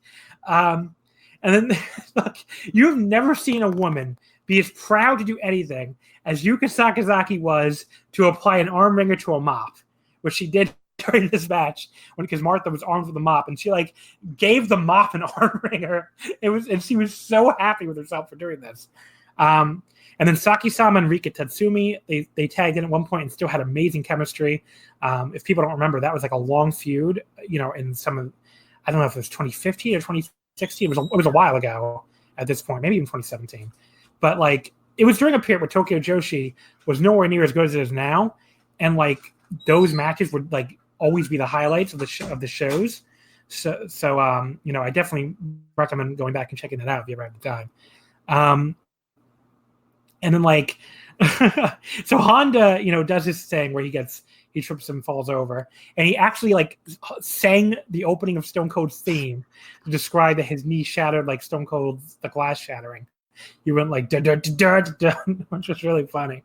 But yeah, so Honda he got syringed by Yukio at one point, and got really fired up by it, and did the Hogan ear cup to all four sides of the ring, and then immediately tagged out to Yuka instead of actually doing anything, which is funny.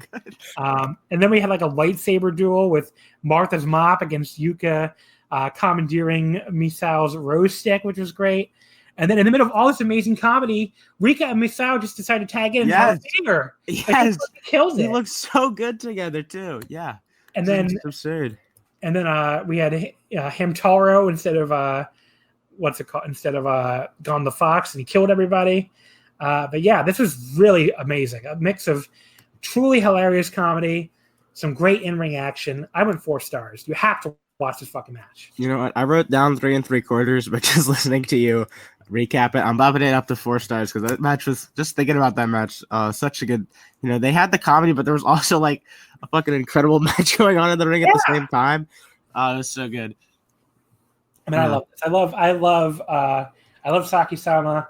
I love the whole crew. And, Antonio Honda was great in here too. Really good. The main event. Misao got the pin, right? Which will Misao got the pin, yeah. Which will pay off later. Yes. The princess title. Shoko Nakajima defeating Mizuki with the diving senton in 1644.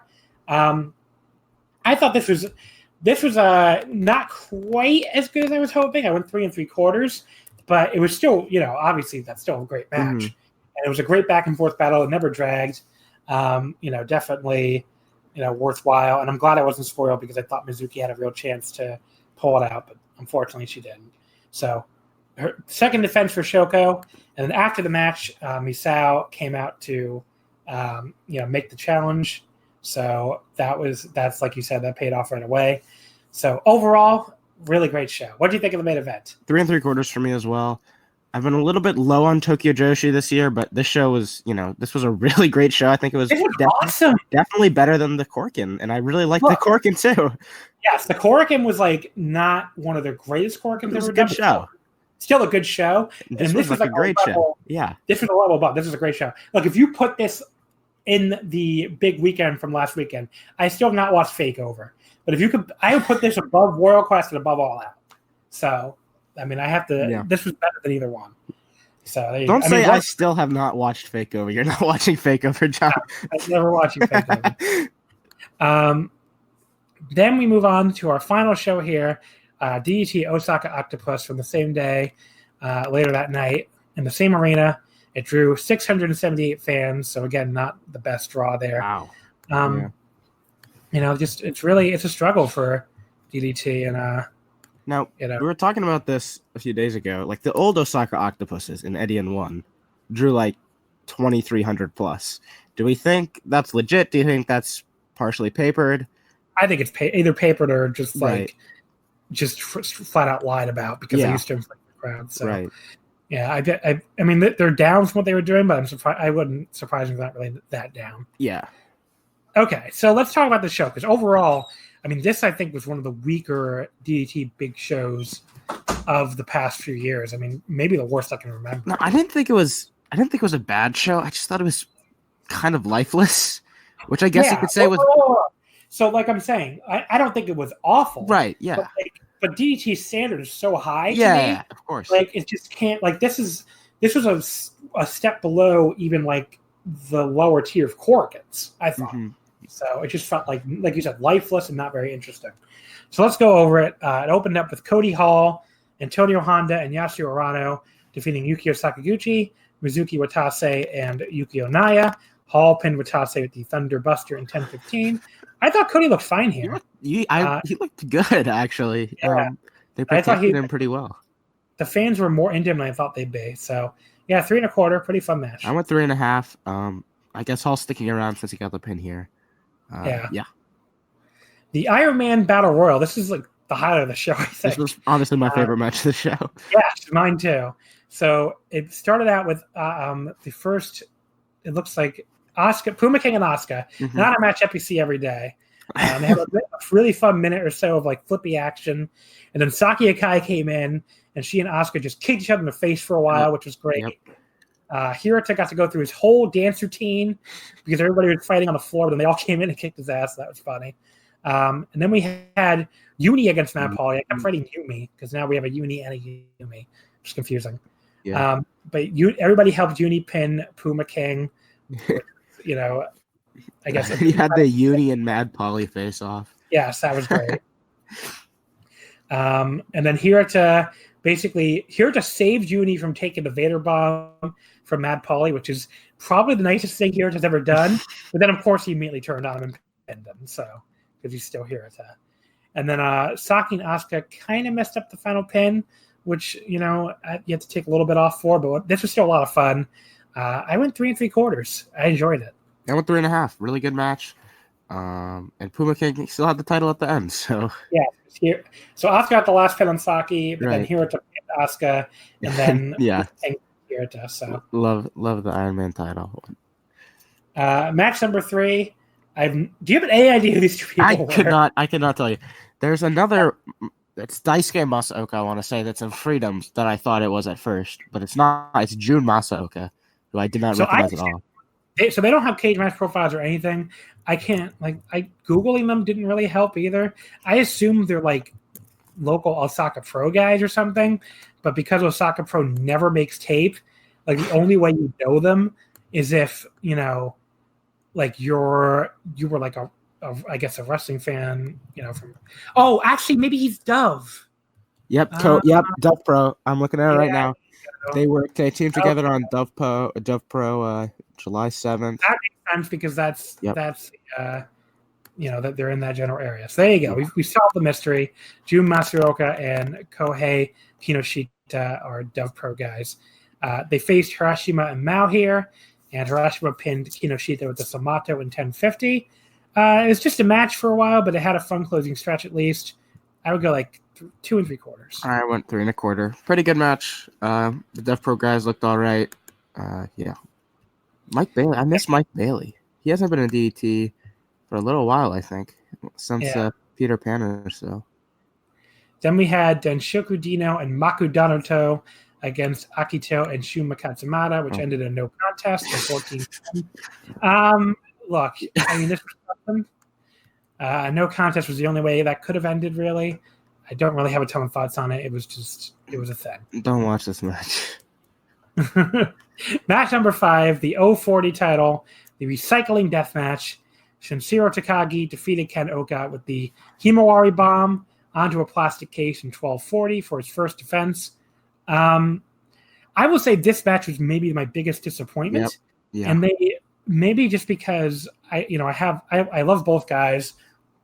When they announced it was a Weapon Rumble at first. I was very into it, but it was a Weapon Rumble with a weird theme where it had to be stuff they were recycling from the Office, which I feel like almost like really limited the comedy. It just wasn't really as funny as a lot of the Weapon Rumbles are. The only thing that really made me laugh was when they brought back the gold and silver bear traps from the Sasadango Ikemen match a couple of years ago. That was pretty funny. But, there's also the T sign from the DDT neon sign, which I just noted was more over than half the WWE roster. So. But yeah, this was just kind of nothing for most of the way. More just like look at these funny past references without really doing anything interesting with them. It was just a nostalgia trip to the past Weapon Rumbles, really. That's pretty much all it was. It was really disappointing because I was looking forward to it, but... I went 2.5. Yeah, I went 2 3/4. Damnation versus Disaster Box, Shuji Ishikawa and Tetsuya Endo defeating Yuki Ueno and Naomi Yoshimura. Ishikawa pinned Yoshimura at the Fire Thunder in 1708. Again, this went through a long stretch where it was just there, but once Ishikawa and Yoshimura started their big boy battle, it really picked up in a hurry. So I went 3.5 by the end. Nothing I would say is essential, and again, probably disappointing for what it could have been on paper, but a good match. Yeah, I was 3.5 as well. This is the second DDT match Ishikawa's worked in the span of a month after he took 6 months off. So that was notable to me. Bring Ishikawa back for the DO, please. Please. And then we had the KOD tag team titles. Daisuke Sasaki and Soma Takao defeating Jiro and Higuchi.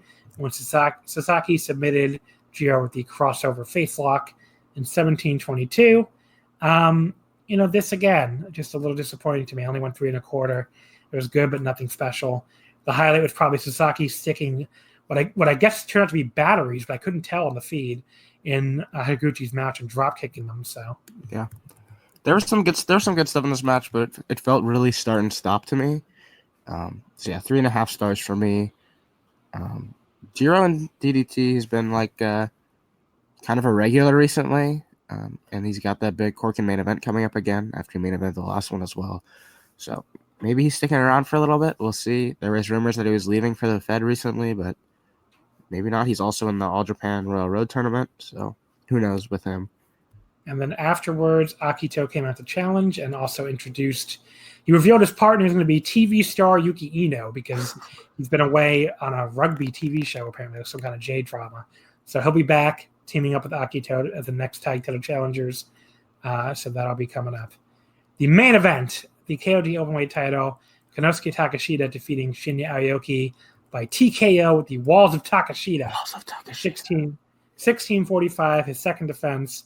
Again, I would be a grapple elitist, and I really like all the unique grappling here, especially the stuff with one guy on the outside of the ring, grappling a guy on the apron. That was really cool. I thought it was 3 3/4. I thought it was the rare main event that needed another 5 minutes to reach an excellent level. I thought they had more in them even than what they did here, but I still really liked it. I wouldn't say it saved the show because the undercard just wasn't interesting, but it definitely made the show more worthwhile. Yeah, I was 3.5 on it. It definitely needed more time, I think. I feel that a lot with Aoki matches. I really like him, but his matches go short for me more often than not. But it was cool. Takeshita wrestled without shoes here, which was a nice little touch for the, sort of grappling heavy match. 3.5 stars, definitely on the lower end of the big Takeshita singles matches this year for me, disappointingly. So then the post-match, we had some big news. Yes. So Takeshita was told that the next KOD Openweight title defense will be Sumo Hall on the November 3rd for the DDT Ultimate Party show. So Takeshita came up with the idea to do a double title match. You're going to beat New Japan to the punch probably by 2 months here because it looks like New Japan's going to do their double title thing at Wrestle Kingdom. So they do this sometimes where they almost troll New Japan. I mean, you saw that with the over 40 title. The over 40 title. You saw that with the the what's it called? The Time's Up thing that turned out to be people thought was Chris Brooks. They did their own Time's Up for Chris Brooks. So we're going to do a main event here for both belts, the KOD Openweight title and the DDT Extreme title. It'll be the Takeshita against the winner of the next Korakuen main event, which is Jiro defending against Hiroshima and Tetsuya Endo in a 3-way match.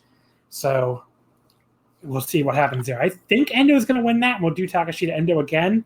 And the double title thing will be an interesting twist on it. But, it could be. It won't surprise me if it's Harashima. The only one that would surprise me is Jiro. Yeah. Double champion Tetsuya before New Japan. I know, that would be really funny. We have 2 double champion Tetsuyas happening in 2 months. Yeah. So let's see some upcoming stuff here for DDT and Tokyo Joshi. I'm scrolling through. Tokyo Joshi has 2 days at KFC Hall. Yeah. Okay, it's not on this thing. Go ahead. Do you have the cards in front of you? Yeah. Go ahead. They've got their 2 days at Tokyo Ryogoku KFC Hall, the first of which is on 9/15. Do you want me to just run down the whole card? Give us some main matches. All right, so we've got Rika Tatsumi against Suzumi, Miyu Yamashita against another one of the rookies. I forget how to pronounce the name. It's Mirai Mayumi. Is that right? Mirai. Yeah, I think so. Yeah, so you got the 2 rookies facing the more experienced talent. Miyu Watanabe against Hikari Noah, which should be really good. Oh, yeah. Saki-sama against Yuki Kamafuku, and then the main event for the Princess title, Shoku Nakajima against Masao. I mean, that could be really good. Yeah. But also, I'm excited for Saki-sama against Yuki because it's like we had a brief period where like Yuki was studying under Saki-sama. So, and then what's the other? What's the second card is on 9/16 from the same arena. Maki Ito against Yumi, and then the main event, it's for the International Princess title, Natsumi Maki against Yuna Manase. Another one that should be really good. Yeah. And then we have DDT, who's going to top 2019, the end of the month from Korakuen Hall, September 29th. As mentioned, the main event is Jiro, Harashima, and Endo, and a 3-way match for the Extreme title, which is now also a match where the winner will move on to face Takashita in the main event at Sumo Hall on November 3rd. The semi-main, as mentioned, the KOD tag titles, Daisuke Sasaki and Soma Takao against Akito and Yuki Ino. The third from the top, Shinshiro Takagi defends the over 40 title against gorgeous Matsuno. Who's like, Matsuno is getting ready for the over 50 category in the Best Body Japan Grand Prix. So his bodybuilding career is what's got him motivated here. And he wants to be the over 40 champion. We also have a special single match, non-title, Takashita and Asuka. That is going to be awesome. I'm really excited for that. So Takashita and Asuka, cannot wait for that. We have a 4-way tag match, Cody Hall and Honda, Makoto Oishi and Yuki Onaya, Mad Polly and Shimatani, and Yuki Ueno and Naomi Yoshimura. We have Masahiro Takanashi and Mao against Shuma Katsumata and Mizuki Watase. And the opener is Danshoku Dino, Yukio Sakaguchi, and Gota Ihashi against Toru Washi, Kazuki Hirata, and Hiroshi Yamato. It's a really cool card here. Great Korakuen card. Yeah, some stuff I'm really looking forward to. So we'll all get ready to see who's got a top. Which I love when they say that. Who's going to top? One of my favorite name announcements. What about DDT? What are you doing? That's the best one. Yeah. What are you doing? 2019. Okay. DDT has a show. Wait, DDT has a show from KFC Hall called Ryogoku Colonel Sanders 2019. Yeah. Lovely. So, because I'm an idiot and forgot to tweet out the call for questions until 2 hours before showtime, we only have a couple questions, but let's get to them. At Rich-Eyed Ward SMS, a former guest actually, do you see Kento getting to 11 defenses to pass Kawada's record, which would take him up to the Champion Carnival next year? And if so, who do you have him beat to get there? What do you think, Thomas? Yeah, I think that seems very likely the direction that they're going. You can have him break the record at their big Yokohama Bunka show in February, and then go into the carnival and drop the title after the carnival, most likely to Nomura, who finally gets his big carnival win. Who he beats to break the title, I'm not sure. Maybe you could do Jun Akiyama, one last title challenge. Probably grasping at straws there, but that could always draw a big number. Billing the last Akiyama title challenge. I don't think they've done that yet. Otherwise, it'll probably be like Suwama or somebody that, Kento has a long history with. Then we have Crazy Sports Dude at the Real CSD. There are 18 championships in WWE. How many champions can you name? Okay, so this is a really fun challenge for me because I have not watched World Wrestling Entertainment since like maybe at least May, maybe June. All right. I haven't watched any of the pay-per-views. I haven't watched Raw or SmackDown or anything. NXT, nothing. So I want to try this challenge. Do you have a list of champions in front of you? You can tell me if I get. Oh no, I'll see how many I can get after you go, and we'll see. Who's gonna fucking check? Well, I'll check afterwards. Okay. So, all right, you're gonna write them down, and then okay, fine. Yeah. Okay, so write them down at least, and then we'll say. All right. Because I don't know if I can name these all. I think I might be enough of a nerd to still at least listen to podcasts and stuff to figure them all out, but we'll see. And I'm not trying to help you at all because I don't know how many I would get. Universal Champion Seth Rollins. WWE right. Champion, I believe, is still Kofi Kingston. Okay. The Intercontinental Champion, I think, is Shinsuke. I have no clue. The U.S. Champion, oh God. Who the fuck is the United States champion? Someone just yelled at me up on Twitter for not knowing this. I think I know. I think it's AJ Styles. I was gonna say Ricochet. Oh, they did have a feud. I forget who won though. So I think it's AJ Styles. I think you're right. Okay, so I'm just trying to figure out what fucking titles they have is a problem. Two tag titles, 3 tag titles actually. The Raw tag titles. Oh my God, I'm gonna guess. Actually, I think. Oh God, it's Seth and fucking Braun. Seth and fucking Braun Strowman. Okay, the SmackDown tag titles. Oh God, Revival? Is it? I thought it was like Rowan and Daniel Bryan or something. I'm gonna guess the Revival. So you can put down Rowan and Bryan for you. Okay. I guess that's all the main roster titles, right? Women's the women's titles. The Raw women's title. This I know. I think Raw women's title is Becky Lynch. SmackDown women's title is Bayley. I believe that's right. I would not have gotten that. And then the tag titles are the tag titles are Alexa and God, that fucking lady, Nikki Cross. Is that it? Nikki Cross. Thank you. There we go. So Alexa, Nikki Cross. The NXT champion is. Oh fuck! Is it Adam Cole? God. Is it Gargano? Yes, it's Adam Cole. It's Cole, right? I did not watch the last takeover. I could not do it again. NXT tag champions.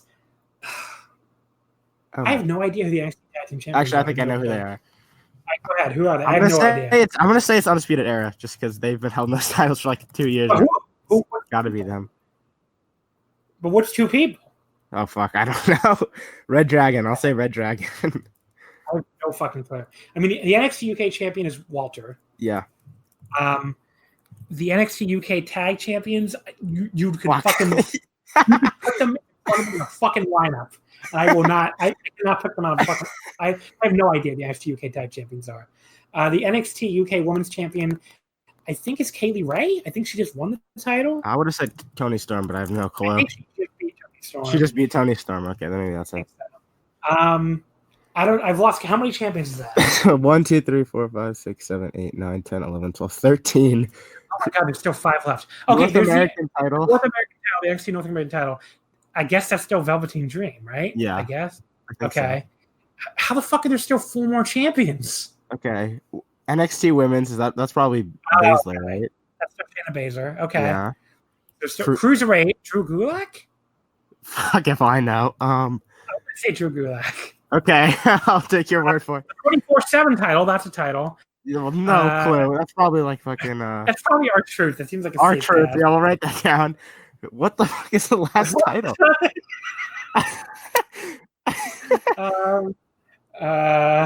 Maybe he miscounted. I don't know. I could not tell you if there's another title. It was the NXT UK tag. We didn't make a guess for that. Oh, we did. Okay. I said I have no idea. All right. Is that really Mustache Mountain? No. Like I don't know. Okay, so I'm gonna look at the list of WWE champions. I'll put a question mark. Okay. No, not listed. For a list of current title hold. Okay, let's say. Okay, let's see how many we got. All right, the Universal Champion is Seth Rollins. The Raw Women's Champion is Becky Lynch. The U.S. Champion is AJ. The Raw Tag Champions are Braun and Seth. Okay. SmackDown. Yes, we got all these too. Oh, the New Day of the SmackDown Tag Champions. We got that one wrong. Kofi's WWE Champion. Bayley is Women's Champion. And Shinsuke's IC Champion. We got all those right. The Cruiserweight Champion is indeed Drew Gulak. Oh, nice. The NXT Champion is Adam Cole. The North American Champion is Velveteen Dream. The women's champion is Shayna Baszler. And you got Undisputed Era. I really had no fucking clue. Well, I wouldn't have gotten a couple of the other ones. I wouldn't have gotten Shinsuke. It was Fish and Kyle O'Reilly. The UK champion is It's Walter. Walter, yeah, I think we got that one. The women's champion is Kaylee Ray. Okay, I wouldn't the have UK tag champions are Flash Morgan Webster and Mark Andrews. Again, didn't you watch fucking Over? They won the No, I watched the main event because people were wrecking the main event. I'm not watching the NXT UK tag title fucking 4-way or whatever it was with 6 guys I've never seen before. Oh my god! Let me look at Flash Morgan Webster. I have no idea who that is. He sounds like a fucking. Google this guy. He looks like the most. Oh my god! Like if that is not going to help your fucking accusation of being a fake brand. That is the fakest fucking name I've ever heard in my life. Mark Andrews. Mark Andrews I've at least heard of because yeah. he was in Dragon Gate at one point, I think. Yeah. The 24/7 champion is indeed R-Truth. And my god! And the women's tag champions are Alexa Bliss and Nikki Cross. So I guess together we got 16 out of 18. 16 out of 8? That's not bad. Yeah, the only 2 we got wrong were the UK tag champions and the SmackDown tag champions. So there you go. We all know NXT UK does not exist. It is something that Joe Lanza makes up to fill content on the Patreon. Yes. This is confirmed. The NXT tag title is like you could have like shot me in the face and I would have got that one. Like say pull the trick. I maybe I would have guessed Undisputed Era, but like I really had no fucking idea. So there you go. All right, folks. With that, I guess we can wrap this up. Thank you to that guy, whoever that guy is, because Mr. Crazy Sports too, because that was a friend of mine, yeah. That was entertaining. So with that note, that seems like a good time to note, by the way, we're not going to be doing a WWE year-end review of Omakase this year. Episodes because I just have not watched it, so I can't fucking like it would be like 2 hours of me sitting there while everybody else talks and going like, yep, that sounds true. Okay. I guess that's technically true. Red Dragon. Red Dragon. Who is Flash Morgan Webster? All right, folks. Go ahead and give me some plugs, Thomas. All right. You can follow me on Twitter at Wrestling Ratings. I still tweet sometimes. That's cool. I write stuff for Voices of Wrestling. Whatever interests me at the time. Maybe I'll write something about the N1 if it's good. If it's not good. Have you watched any of the N1? I haven't seen the N1 yet. No. I have not watched any of it yet. It's something about it, like half of it not making tape kind of kills my drive to watch any of it. Yeah, I'll probably watch the final. Yeah, the final will be good. I love me some Keno. Hopefully he makes the final. But yeah, I'm sure I'll be back on the show sometime, and we'll see if we can name the 18 titles in one company. I can't get How the fuck do you have 18 titles? Like, who on earth gives a fuck who the fucking United States champion is? Oh like, my God. Remember that guy tweeted who that fucking dipshit, the anti-crack account. He tweeted out Tetsuya Naito should go have an NXT run and then he can go US champion. Like, yeah, the world is waiting to see the fucking Tetsuya Naito championship run on the pre-show for pay-per-views. The only reason why I knew AJ Styles US champion was because I made fun of that guy's tweet and then said, I legitimately have no idea who the US champion is. And a bunch of people replied and said, believe it or not, it's AJ Styles. I was like, oh, okay. But I legitimately had no clue. So I'm just lucky he hasn't lost it, I guess. Yeah. But yeah. Very prestigious WWE United States. Yes, yeah. Oh my God. Okay. So with that said, of course, we'll be back next week. You can always follow us on Twitter at Wrestle Omakase. Wrestling would not fit. Next week, episode number 111. I mentioned earlier Gerard from Voice of Wrestling will be our returning guest. He's a big All Japan fan, so we're going to talk about the September 14th, 15th, and 16th Oudou Tournament shows. We're also going to talk about New Japan's Destruction in Beppu and Kagoshima shows. Since we have to wait a little bit extra time for that show to be on a Monday, it'll be a little bit longer wait next time. We're going to be recording Tuesday, September 17th. So you have to like a 9-day wait for the next episode. So I'm sorry, but it's how it worked out with the show schedule. But until then, folks, thank you as always for listening, and we will see you next time.